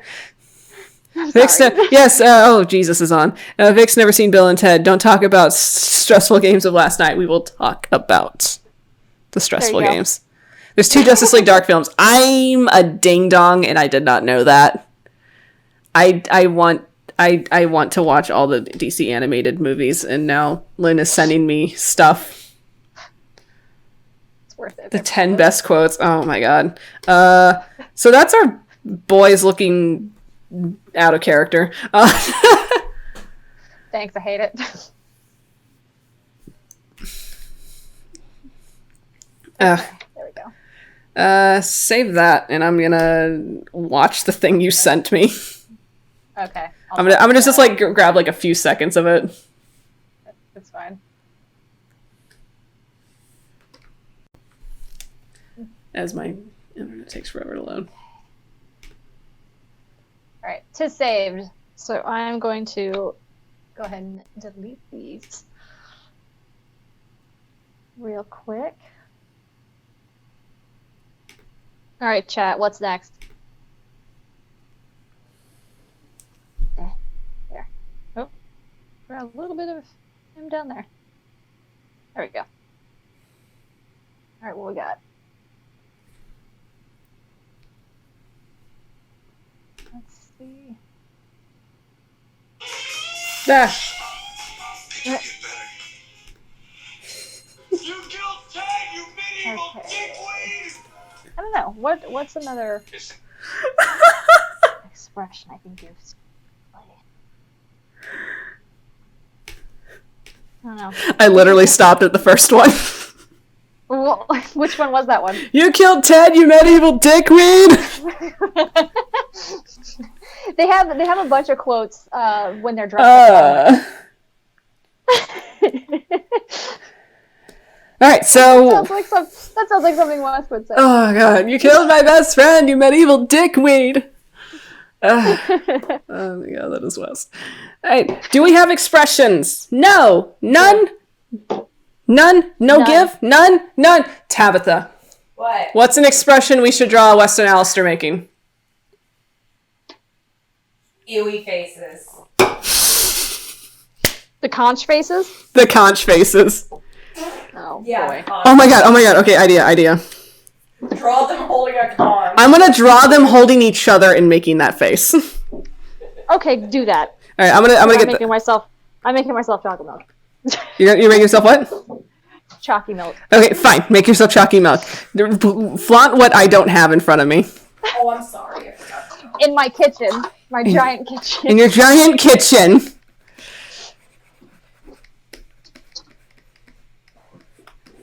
As always, when it comes to doing expressions, you have to push them to extremes, so... That's what makes them good. That's what makes them so good! There we go. I know it's West. Now you know it's West.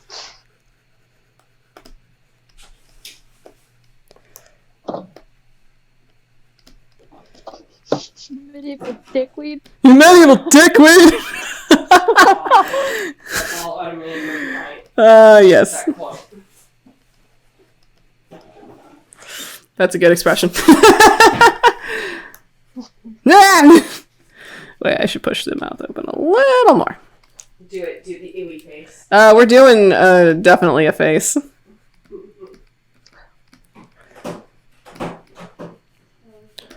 That nose came out weird. Yeah. It's supposed to be like hella broken.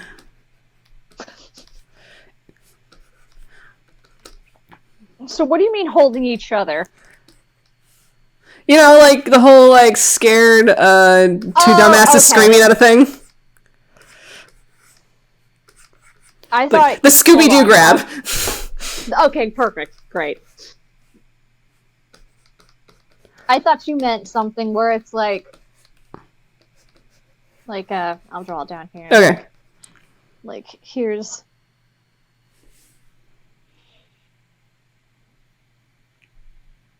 the conch shell, and then like you've got Alistair in here like, hey. It's Alistair in the conch. Hey, bro! Bro, I'm in the conch! Look at me! Hi. This is fine. This is totally a face that we can, like... This is totally a panel we can recycle. There's gonna be so many moments like this. Oh, absolutely. And over the most mundane things, too. Like a bag blowing by.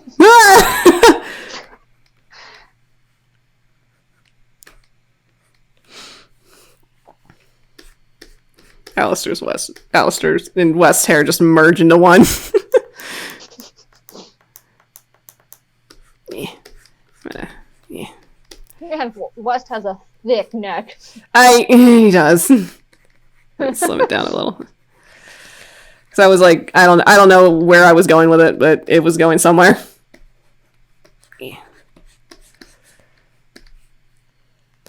Who's the one holding who first?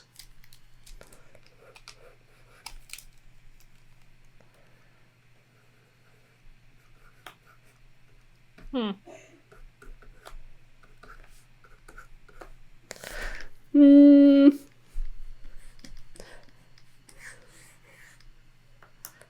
feel like West is the one.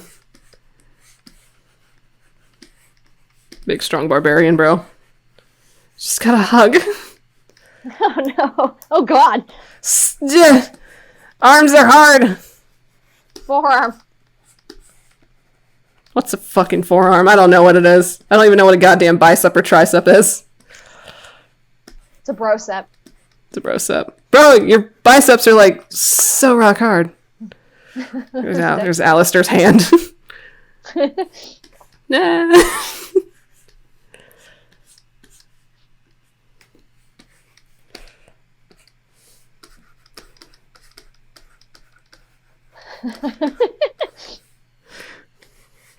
These poor guys. No, this is them seeing the bug again. Oh god! It's the bug. That's the bug. Because that's what bugs look like when they're flying at you, and it's absolutely 100% horrifying. Just flying straight at their face. I feel like Wes is holding his head.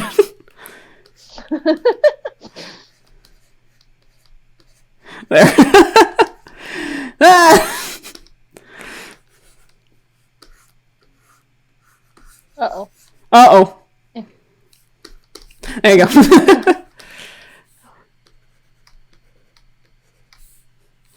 There, go nuts.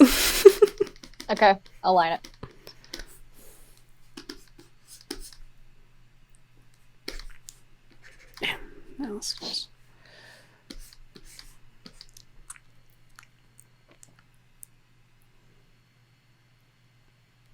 It's perfect. Wait, it's too happy. Hold on. The sheer panic. I love Alistair's little square eyebrows. Okay.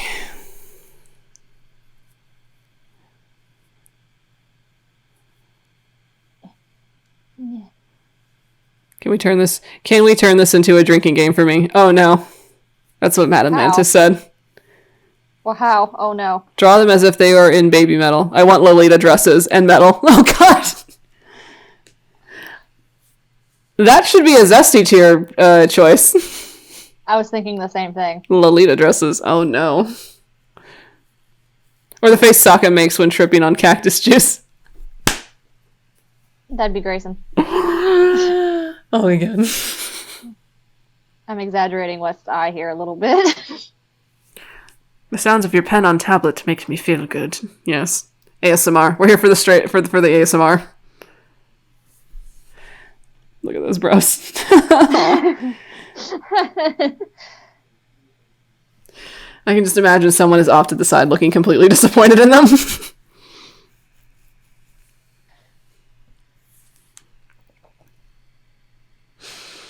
Oh, West.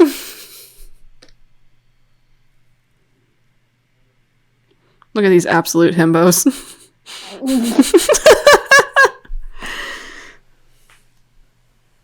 Look at them. There's a whole comic based around them. They're gonna save the world. It'll be great. They'll be fine, guys. They're gonna be just fine. The world is safe in their hands. I just imagine, like, this is the sound coming out of their mouth. High-pitched dog whistle screaming.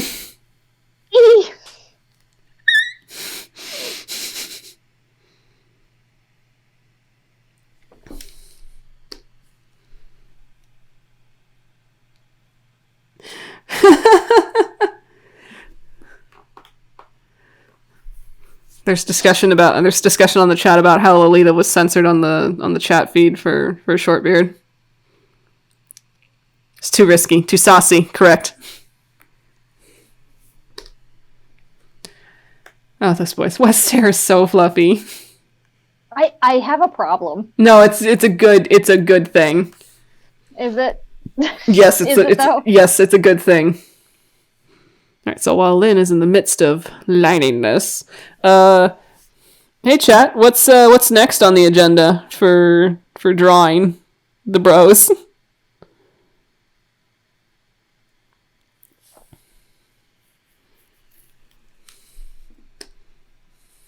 Too saucy. I don't think we're allowed to draw anything saucy on here. Twitch won't allow it. Too saucy. Sokka cactus face. Oh god. Let me look it up.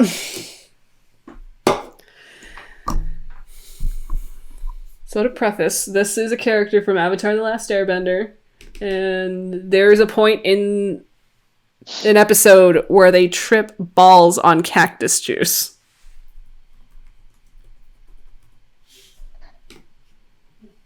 I think there's like so many good expressions, and I'm like, which one? There's so many good expressions.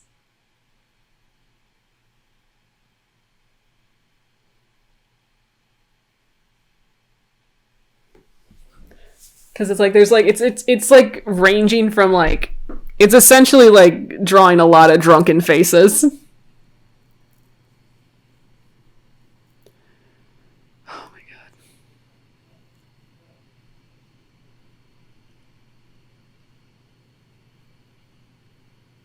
cactus juice. It'll quench ya. Ascending hallway meme. It's the quenchiest. Oh, God.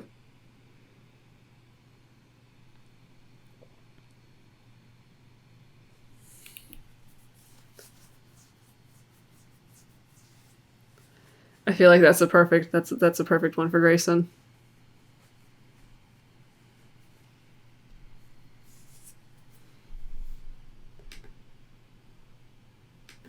I'm gonna just send you this face. That's just Grayson being drunk on wine.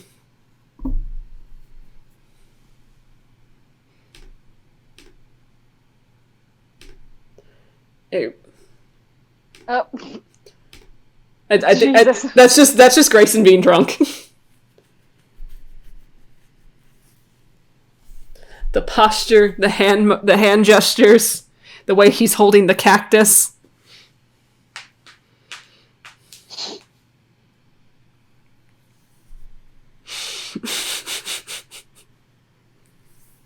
Oh my god, ascending hallway meme.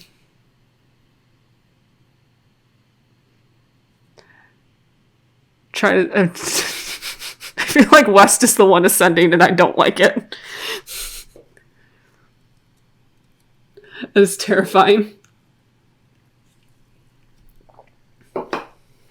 Although, let's be real, if West started, like, flying, Alistair would be so stoked. Look at these eyes. He looks so traumatized. Oh, I'm keeping that. That is my favorite character thing, is when it's like there's like a face, but the eyes are like that.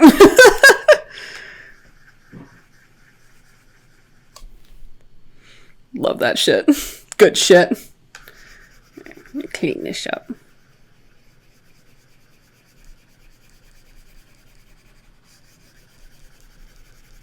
Oh my god, what the hell was that? What? My pen glitched. I was erasing and then it was like, oh, did you mean you want the pen tool? No, that's not what I meant. It was the exact opposite. Alright, West, let's color you in. Layer check. Layer check. Good. Layer check. I'm on the line layer. I'm on color layer. Oh man, we should do another group draw pile soon. I thought the mermaid one was fun. Well, I love how it wasn't essentially a mermaid draw pile, but it just ended up that way. Yeah. And then it just ended with us just watching True Facts about the seahorse.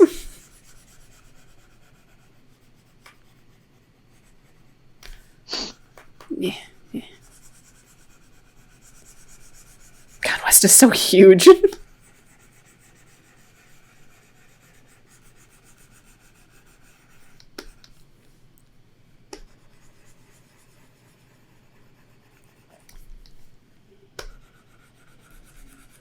I wonder what these bros are seeing for the first time. I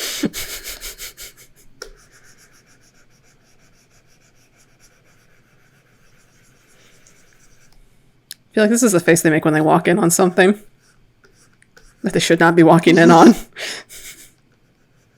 Uh-oh. Oh no, I know what it is. I know what it is. Hold. Allow me to retrieve it.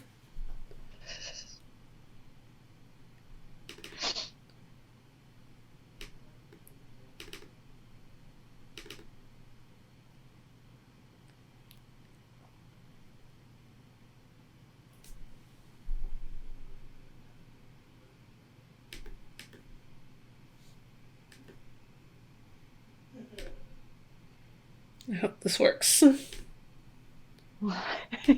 Hold, please, while I get the. Oh my god, Alistair!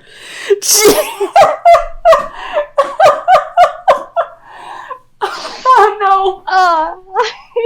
Please hold while I drop something. He's broken. He's broken.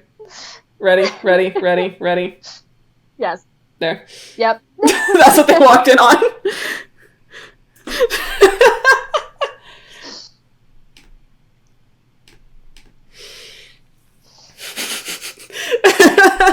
Chat just says Allie's having a heart attack. I think Allie's having a stroke.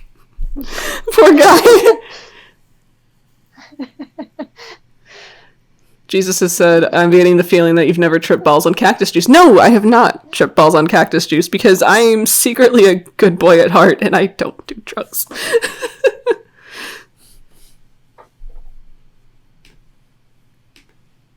I'm a weenie.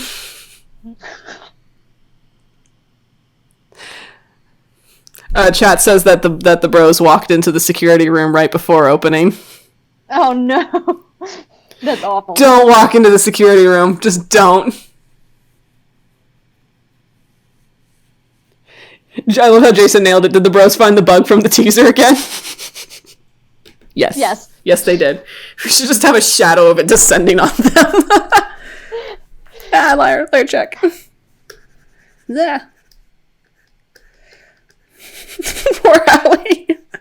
I can't stop looking at the face. Oh no. Oh, we gotta make that an emoji on the Discord. I can't handle this face. Should I fix it? No. Don't fix it. It's perfect the way it is. It's the Alistair panic face. He panics and his eyes just separate. They're trying to escape. They're trying to avoid looking at whatever it is they're looking at. He looks like he's staring into the void. He probably is. He's praying to his he's praying to his patron god. Don't worry about it. Yeah, he is. Oh my god. So does that mean that anytime he prays to his patron god, he's just making that face? He just goes like the opposite of cross-eyed. He just goes catatonic. He's just like, hold on, bro, I gotta go pray to my god, and he's just like,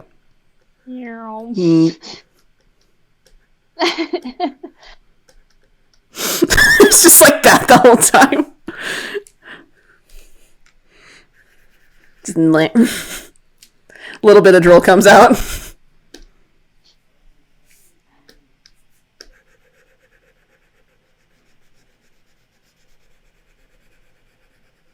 It's like, bro, where'd you go? I don't know. My eyes hurt though.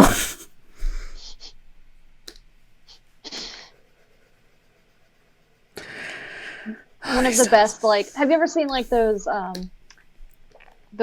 like if someone gives you a pickup line, like the back, like the retorts you can say. Oh yeah. To kind of like, piss them off or whatever. But, yes. One of them that I saw recently that's probably my favorite thing ever now is for people who have glasses, this is a good one to use.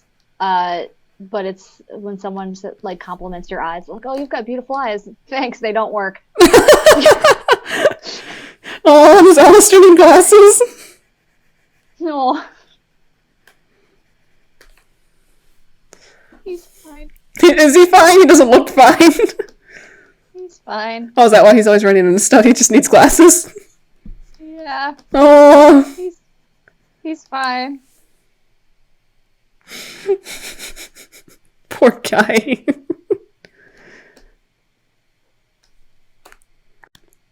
Computer, don't tell me how to live. I have this, like I mentioned it before, but I have that flux thing where it basically puts a filter over the blue light on the screen, so it keeps me from getting disgusting migraines whenever I stare at a screen. Yeah. And it likes to do this thing where it reminds me how early I should be waking up. And it's like, you'll be waking up in 7.5 hours. And I'm like, no, I'm not. Like, don't tell me what to do. Don't fucking tell me how to live. Hello, son. The dog just ran into the room like he needed to tell me something. Hello, boy. What's wrong? You want a butt slap? He wants a butt slap. Okay, thank you. Thank you for sharing that with me. You may go lay down. He's gonna bark at me in a minute. I just know it.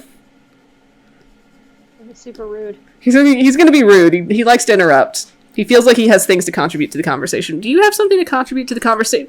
Wow! He's like pushing at my arm right now. He won't let me finish drawing. Excuse me, sir. You've already been outside. Don't act like you need to go again.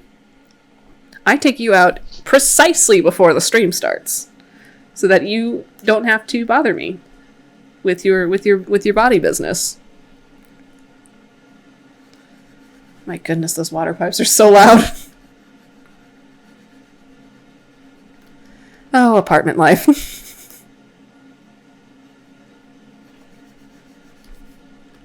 God damn it, I keep looking at Allie.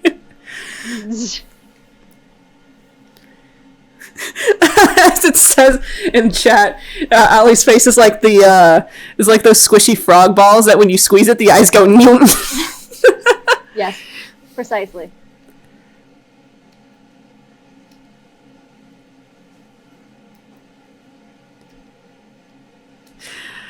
So Jesus asks on the Divide and Conquer chat that, wait, is there lore on that Grayson pic? Looks like he's holding that pose for someone so they can paint it. If so, I have 3 people in mind, one scarier than the last. Oh, he's not wanting someone to paint him. Please share with the class. Paint him with something, maybe. But, bro. Like, what? Bro. What? Nothing. What? Nothing.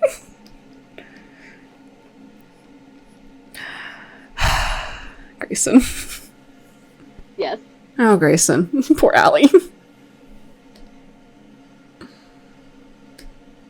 Too saucy. All the sauce. No! Don't give him the sauce. It's what he wants. I need to, like, get his hair color right. It's, like, driving me nuts. It's a process. Ugh. Who has, like, color palettes? I just get color palettes? Dude, oh my god, Who's that? Honestly, whenever I see somebody with a color palette for their character, I just think, wow, that person really has their shit together, because I can't do that. No, I just look I look at West's pictures and I go, yeah, all right. It's brown. It's close. Or I just color pick off the last picture I drew. Same. But people that have color palettes, I've got mad respect for that. Because it's like I tell myself I should make a color palette, but then I don't. Because then I'm like, I want to draw this instead. And then I draw something stupid, like Grayson in a thigh highs doing something stupid. Nothing he does is stupid. It's all perfect and intentional and zesty, and he's doing it for the sauce. Yes. He's doing it all for the sauce. Sweet sauce. That sweet sauce that he wants. Double order of.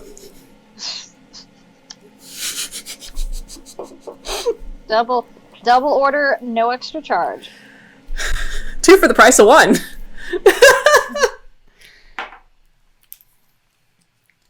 Buy one, get one free.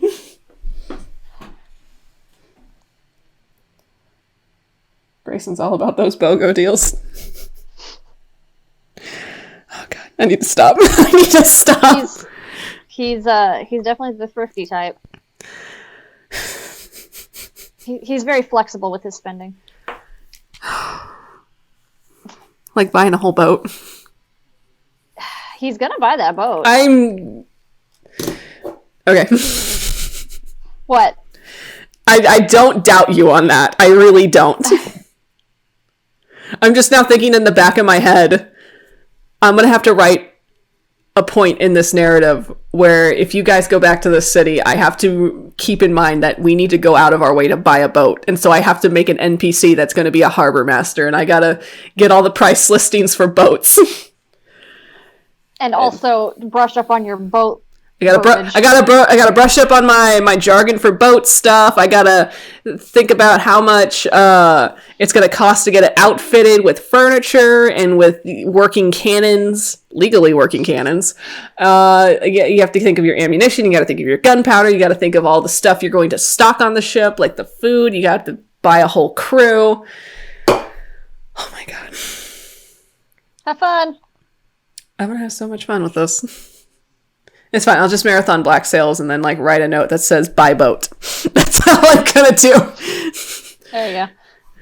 I too will brush up on boat jargon because someone might know some things about boats. Oh. I'm not saying you should watch Black Sails, but there's a lot of good boat jargon in that show. I have a feeling you want me to watch it for a different reason. Not because I base somebody's face off of anyone in that show. No. Unless that's what you mean by boat jargon. Yes. That's some thick boat jargon. Can I entice you with a scene of him shirtless and bare knuckle fighting another man for dominance? All I want to say is Grayson high-pitched screaming. I get to see him doing the little hand waves, like, ee!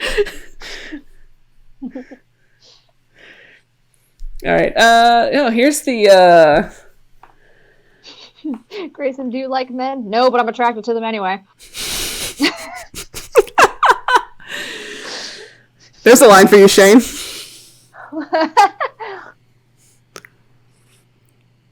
Okay, so it says, will there be more Captain Fifi? That's entirely up to Fifi. She has proclaimed that she is captain. Yes. Yes. Pick. Yes. West is not hairy enough. Excuse me. This is a young West. This needs to be fixed. I will. He would have fuzz. Oh, he would definitely have fuzz. Yeah. He's got nipple fur. Of course he does. They're each perfectly carpeted. Oh god, I can't do this right. I forgot where the titty is. Hold. Yeah, there it is. Yeah, it's close enough. Get that good under boobage.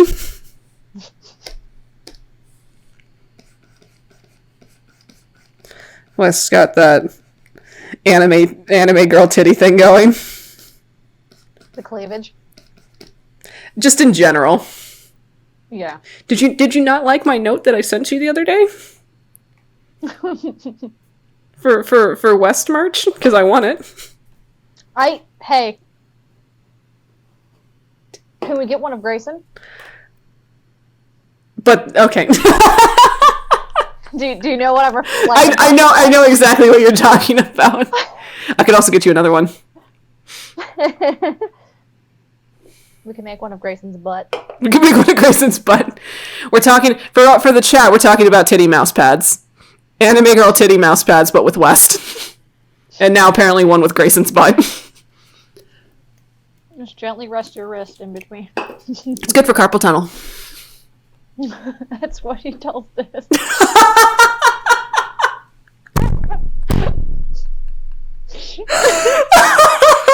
God damn it! Lynn! I'm sorry. I can't.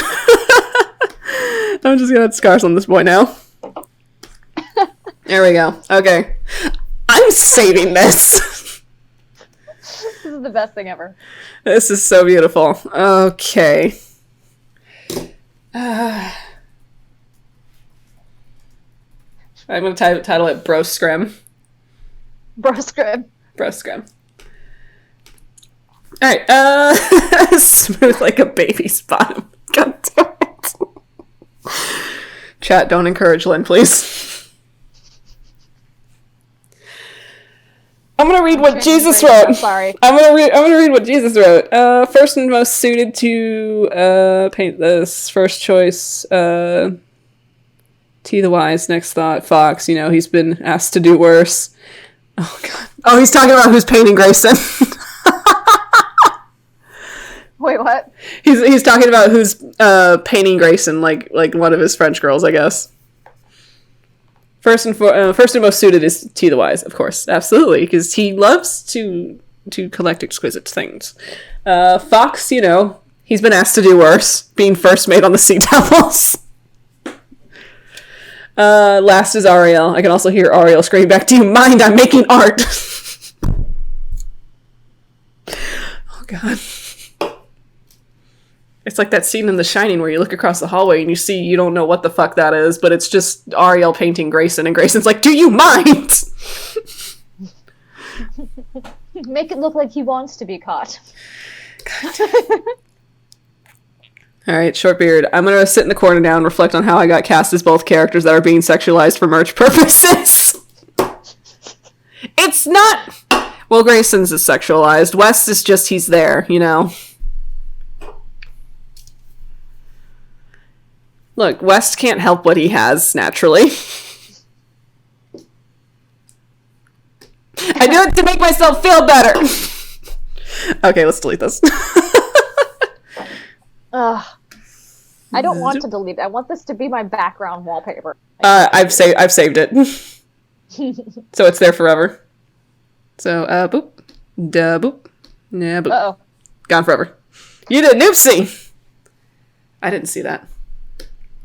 So, what should our... Since we're getting around that time, we should make body pillows of the press. One last one. What's our last one, guys? Make it good. It's gotta be a good one. Come on, first come, first serve. Whatever y'all want us to draw. It's gonna be our last draw of the night. Since we already have our meme for the week.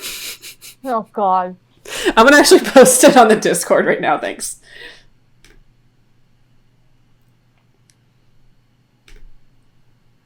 I'm gonna post this right now. It's so perfect.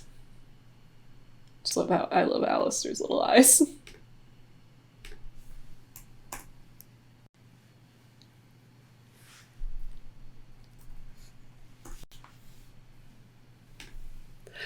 Let's see. Oh god. Grayson is Marlin from Finding Nemo. Where's my son? The expression Shaggy and Scooby make when they see a buffet. Oh my god. Grayson Grayson is the fish. Okay. Oh my god. Wait. I'll do the fish one if you want to do the Shaggy and Scooby one. Let me find the face. What face? Where is my son? Oh, okay. I want to find it first because it's fantastic.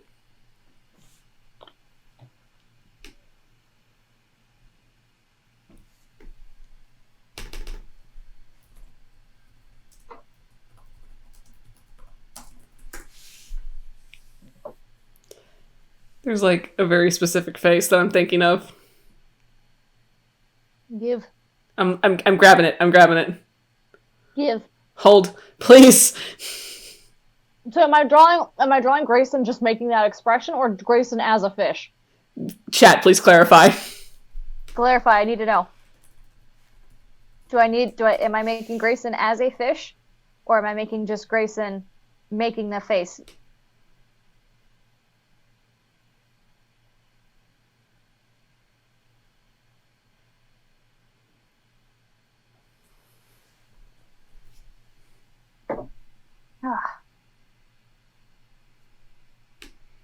Damn it, I'm trying to find the exact face where he's like, I'm gonna be nice and just say just the face. Just the face. I'm trying to find where he's like yelling, like making this very specific face, and I think I have it like mixed up with another Pixar movie face, so that's just my brain being stupid right now.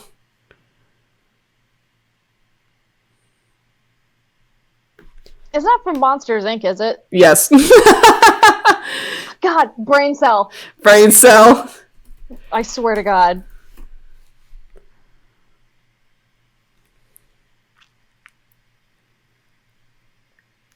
Oh, maybe I'm thinking of this face.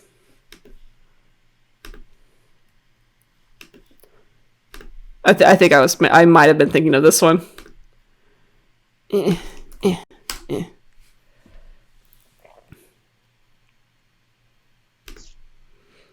This is what I was thinking of. Hold, please.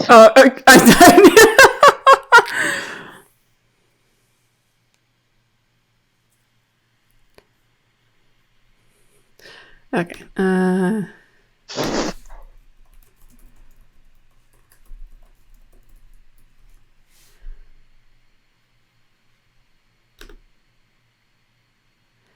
Let's see.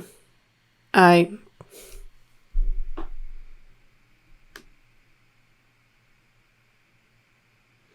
don't know if I can find that specific face. I'm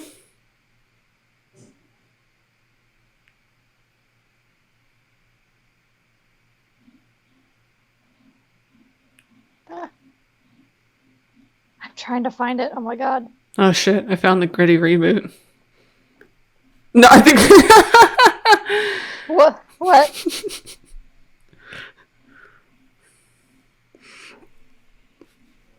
Hold on, I'm gonna Google a thing. God, this is hard. Give me back my son. Hold. Yes, that's what I was thinking of! Is it? I knew it. Also, I found this and I love it, thanks.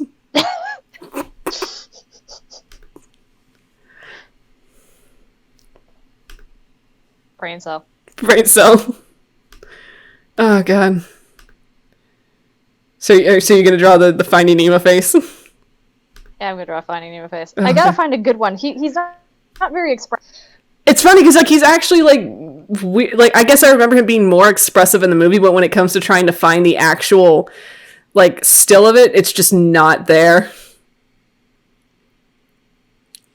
I just started Googling Shaggy face meme and it was like the worst thing I've ever done. like all of Marlon's faces are like this, like eyes, and then he has no nose. He's just like yeah. He's like, son, where?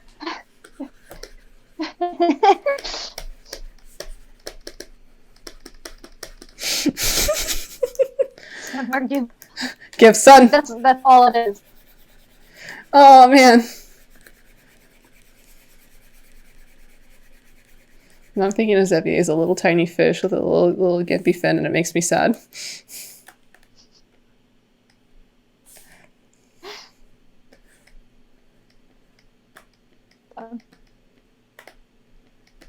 Just because I need to.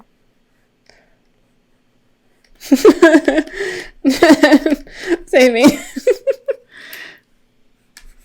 No. The stupid shit. it's that hour. What the fuck is this? What the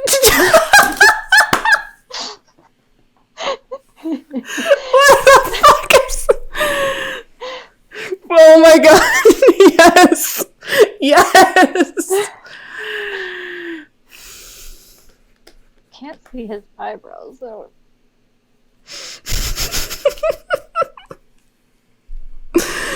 I love it, thanks. Oh my god.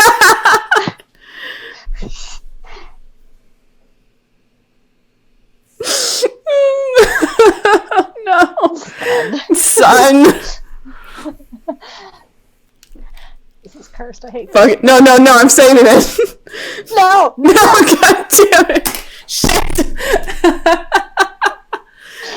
You can't erase the sun. Ah, damn it. Dad, why? Why you do this to me? Yeah. No. Poor boy. Save him. Save him and his little skinny legs. Oh.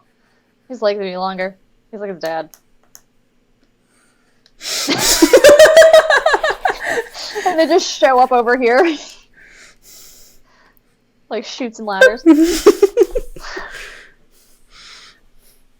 That's the Grayson leg.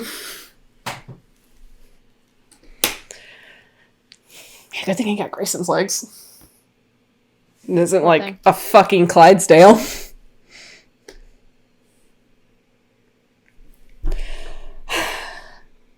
Truly cursed. Hi, Rosette. Thanks for joining while we make cursed content. Oh, no. What are we doing now? What is happening? What is happening here? No, what is this? I'm just making cursed content, it's fine. Oh no, that's super cursed. No, that's not allowed. You're not allowed to be happy. Stop that, or I'm gonna draw somebody making a really happy face and it's gonna scare you. Oh, don't draw Zevia making a happy face. Don't make me do it. Don't draw Dis making a happy face.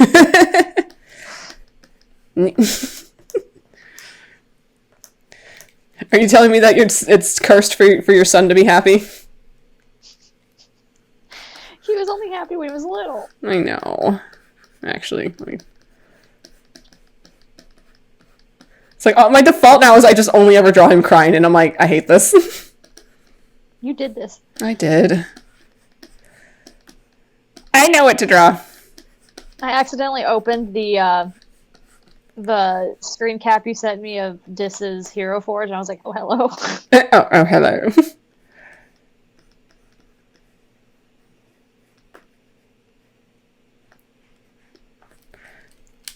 Somebody clapped outside, and I don't know what to feel about it. Why are we clapping?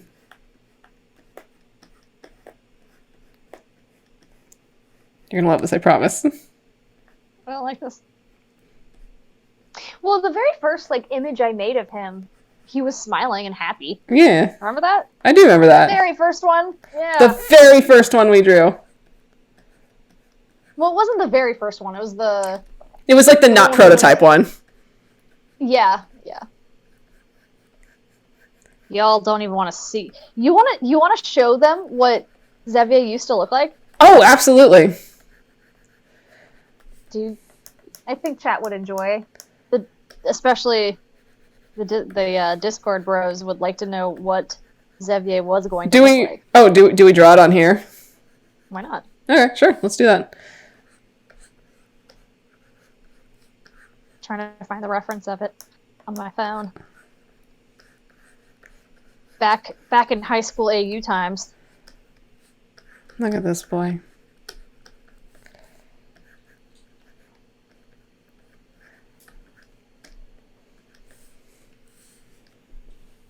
Look at him. Cursed.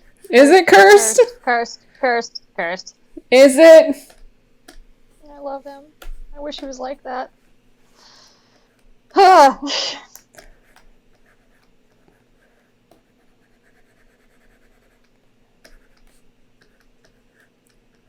The possibility is there. He's just a little traumatized. It's fine. It's fixable. Is it? Maybe. God, where is that image? I feel like you have to deep dive for it. I really am.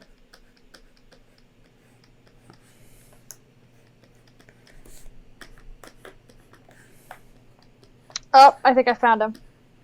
This is the sketch you did.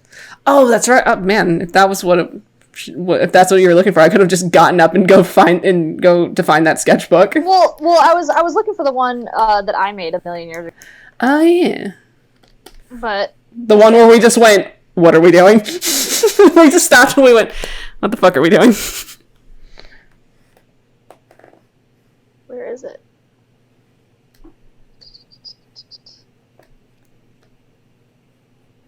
Because I think we only drew it twice. Real shit, this image is gonna come back to haunt me in maybe a week. Next game.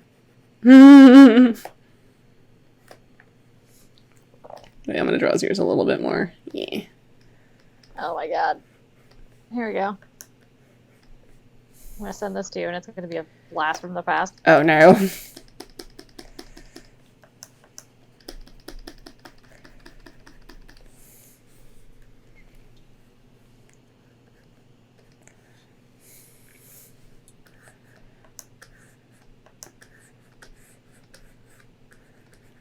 I think honestly, if I drew Dis like uncharacteristically happy, I think I'd be shot on sight. He's allowed to be happy. Not according to some people. Excuse me. Oh, let me look at this. Oh my god, that's right. Look at this, though. Oh, he's so cute. Ugh. I really like that image. I like how that's canonly fan art in our fan art reel for Horde of the Dragon Queen. Like every time I see it on the starting scene, I'm just like, yee. The high school AU was so much fun. I miss it. I do too, but that's okay because we have a new one started up in the retail hell AU.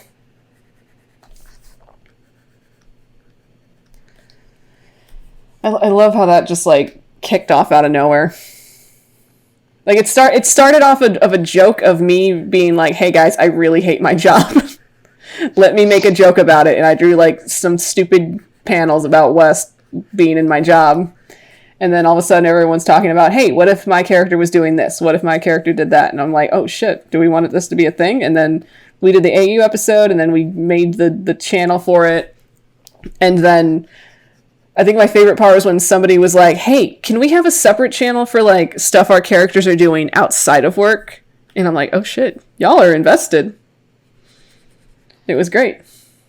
I am drawing the nose ring. original. The nose ring that we always forget about. This was the proto of what Xavier was. That's right. But he wasn't called Xavier. Do you remember what we called him? We called him the ship name. Yep. His original name was Disgrace. Yep. Because we're like, this is just a fusion. This is it. This is what they look like when they're fused together, and we're like, whoa. Yeah, that is how he started. Then we hit the rabbit hole. We're like, but what if? Oh, but what if? But what if they had children? There we go. Look at this happy boy. I feel like he deserves to be happy for a bit.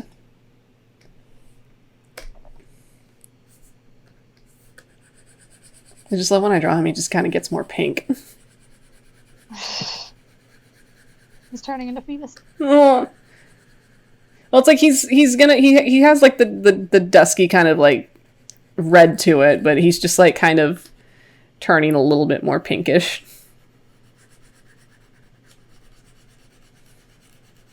Because he's got the red from Dad, so but then because he's part human, then it just kind of muted a bit. Aren't all tieflings part human? Yeah, they're all variant of human because of the whole thing where a bunch of nobility made a pact with Asmodeus, and so that's why there's an infernal bloodline. And so sometimes you can have two human parents, and all of a sudden a tiefling child pops out, and you're like, whoop. So would it be redundant to say that he's part half tiefling? Like, would it be redundant to say that? I mean, mechanically, he's a tiefling. Yeah. Story-wise, I don't know. Story-wise, not my problem. Story-wise, that's not my bridge. Well, technically he's not... mechanically he's a tiefling, but he's... He's... potato, tomato? Well, considering what Dis is. Yeah. Which is an unknown algorithm out that way that we're not gonna cross for a minute. No. No, we're not gonna talk about that. It's fine. Don't worry about it. Just don't worry about it. Ah, damn it. I went too far. Where? I need to redo. Fine, don't let me redo. I'll just repaint. When No. in doubt, repaint. It won't let me. There. There we go. Now I can just... Yeah. Why the heck did we decide to give him, like, My Hero Academia hair? What do you mean? Where it's split down the middle with the two colors? Because... Grayson? I feel like Grayson was at fault for that. Because we were like grappling with the whole, is it genetic? Is it a genetic thing that his hair does the thing? And then we're like, no, it's not genetic. It's sadness. It's just sadness and trauma. No. Oh, great. Even better. It's okay. Look at the baby. He's happy. Look at him. Don't worry about it. Don't worry about it. He's happy right now. This is a happy baby right here. No sadness is happening to him. No, none of that is allowed. None of that is allowed. We can believe that this is a happy Xavier that has not faced the harshness of the world yet. Or we can say that maybe Good timeline. it's or maybe this is a he's just drunk. Yeah. He just took a little too much after people and Got the good rum. he found the rum. I just remember that Grayson had, like, was shit-faced every single time he took a drink. There we go. I gotta do his ears. He just It's weird thinking, like, I don't know, the horns. I miss the horns. The horns. Oh yeah, those are good horns. I know some in the tiefling episode you made a tiefling with those specific horns again. Where? You did in the tiefling Where? Episode. When? Hold. Oh, I did, didn't I? Yes, you did. I do remember that. Yeah, you made him a part of Arian's crew. I did. Yes. Oh, look at this happy boy. I miss playing him. He was fun. A proper a-hole. A proper a-hole. Yeah, I'm not gonna... And now I'm sad. I'm sending you something. Don't be sad. Don't send me sad things. Here you go. Oh no. I just get sad things. This is my punishment. He's so small. He's so tiny. Truly hurts me whenever I enter. Rosette says, whenever I enter an RP. What's that in your hand? A knife! Yes, Rosette, with Thafrin yeeting into the pool.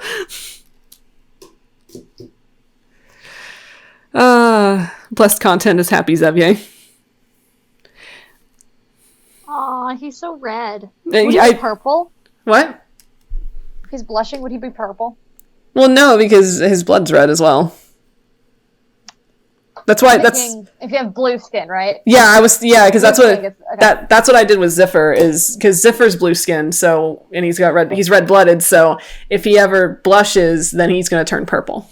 Okay, that's what I thought. Yeah, Xavier is also red blooded, so he just turns beet red. He just turns beet red. He gets the full tiefling complexion when he's flushed. Aw, that's so cute. Mm-hmm. Look at him. He's so happy. He's so drunk and oblivious and just...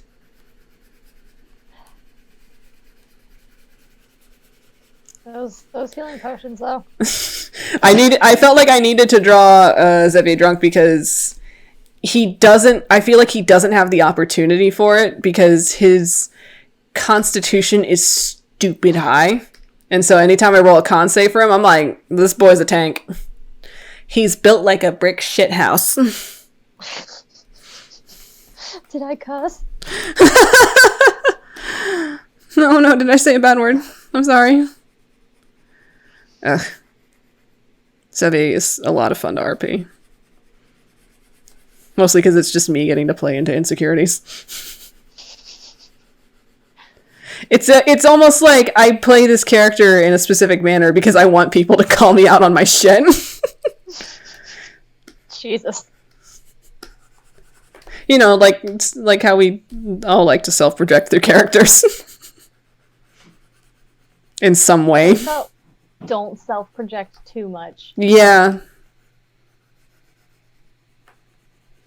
I mean, yeah. He looks so cute. He's so handsome. He is handsome. He's a very handsome boy. He's a handsome boy. He's got handsome dads.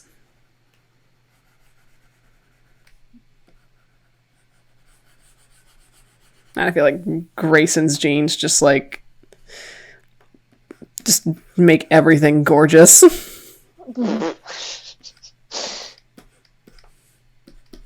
Tappan's genes. It's fair. It's Tabin's genes. Excuse me. It's very strong features. Very that jawline though. I know. I can't help it. Yeah, there's a good boy. I'm saving this. This makes me feel happy. That's a good There, he's- done. Yeah. Look at him. He's so happy. All right, let me read through chat. Your boy out there looking like Keith from Voltron. Oof, we've been called out. Hey, Voltron is one of my huge art influences. So Voltron Legendary Defender. Very much. Because when I was redesigning my Grayson to fit the new art style that I was trying to do last year, I was like, man, I really like this art style. I'm gonna draw the Voltron guys. So basically, Grayson is a mix of Heath and Lance. I love smashed it. Together. I love it. And then Alistair is actually based off Shiro. Aww. Yeah. Oh my god, and it just makes me. Oh my god, it makes me think of the D&D episode where he played a paladin. And I'm like, why do you want to play a paladin when you're already a paladin? But I want to be a paladin. And then his character keeps dying, and he just keeps coming back as the same character, but with a name change. Yeah. I'm so and so's brother. I actually haven't watched a lot of episodes of it just because people are like, hey, you're gonna hate yourself later, on the seasons. I'm gonna be real with you. Yeah, there are things that are said. Everyone's just like, don't, and I was like, okay, I won't, so I stopped. But as far as aesthetics and looks and some expressions, that's where I get inspiration from. I mean, I took a lot of character notes on Voltron because I liked some of the beats that they had for specific characters. And yeah, a lot of things are said about Voltron, but I did take a good influence from it. I think it's a good show to watch to study. That's good. Yeah, that's how I feel about it. That is definitely how I feel about it. And oh boy, do I love me some Clance. That's why you literally mashed them together and made a fusion. I did. Oops.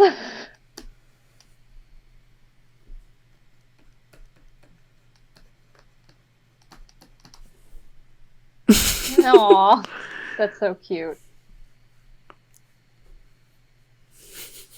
He's so precious. Oh my god. I think he needs to have a proper moment of just getting shit-faced. To just unload all of his stress. This poor child. What have I done to you? I have an art request for you. What's up? Well, I'm gonna send it to you. This. Oh. Yes. Yes, Lynn. Yes. Do it. I'm sending it. Hold on. You're sending it? This, but with disgrace. Hold while I get this to load.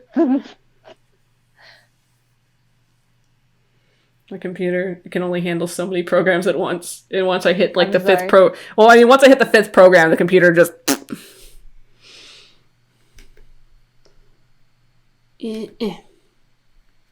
Come on, do your thing. You're slowly loading. I see you want to get the page up. I see you're doing it. You're trying your best.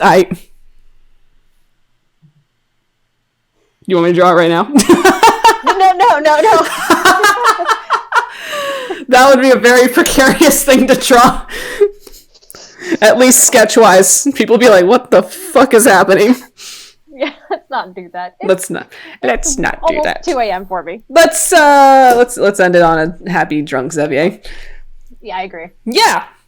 So hey, there goes my elbow. My joints crack like Rice Krispies. Yeah. So, thank you all for watching. I think we did some good draws. We certainly made some art. Oh god, the bros hugging each other was probably. It's already on Discord. It's already on Discord. Great, excellent. I'm gonna crop the fuck out of Alistair's face, and I guarantee you, I want to make it an emoji. It needs to be drawn proper, but yes. Okay. Fine, I will allow it. Yeah. So. Hey, thank you guys for showing up. Thank you guys for watching. Thank you for throwing suggestions at us and constantly talking to us while we get a little too focused on our art. We word vomit. We word vomit a lot, and we like to discuss things with you, and we like when people talk back to us. But not in a mean way. But not in a mean way. Words are hard. We hope you had fun. We certainly had too much fun. Too much fun, but we always have fun with these, and we enjoy everyone for showing up and always supporting us. We appreciate your constant support in our streams and also in the Discord and just in life in general. We appreciate each and every one of you. We'll see y'all next time. We'll throw out some suggestions again for the next Demiplanes and Doodles, have y'all vote on it and see what the next stream brings. So, see y'all next time. Yeah. As I awkwardly go to close the stream, Lynn, you got any words to say? Hang loose and stay righteous, bros. Yes, hang loose and stay righteous. Okay, good night, guys. Bye.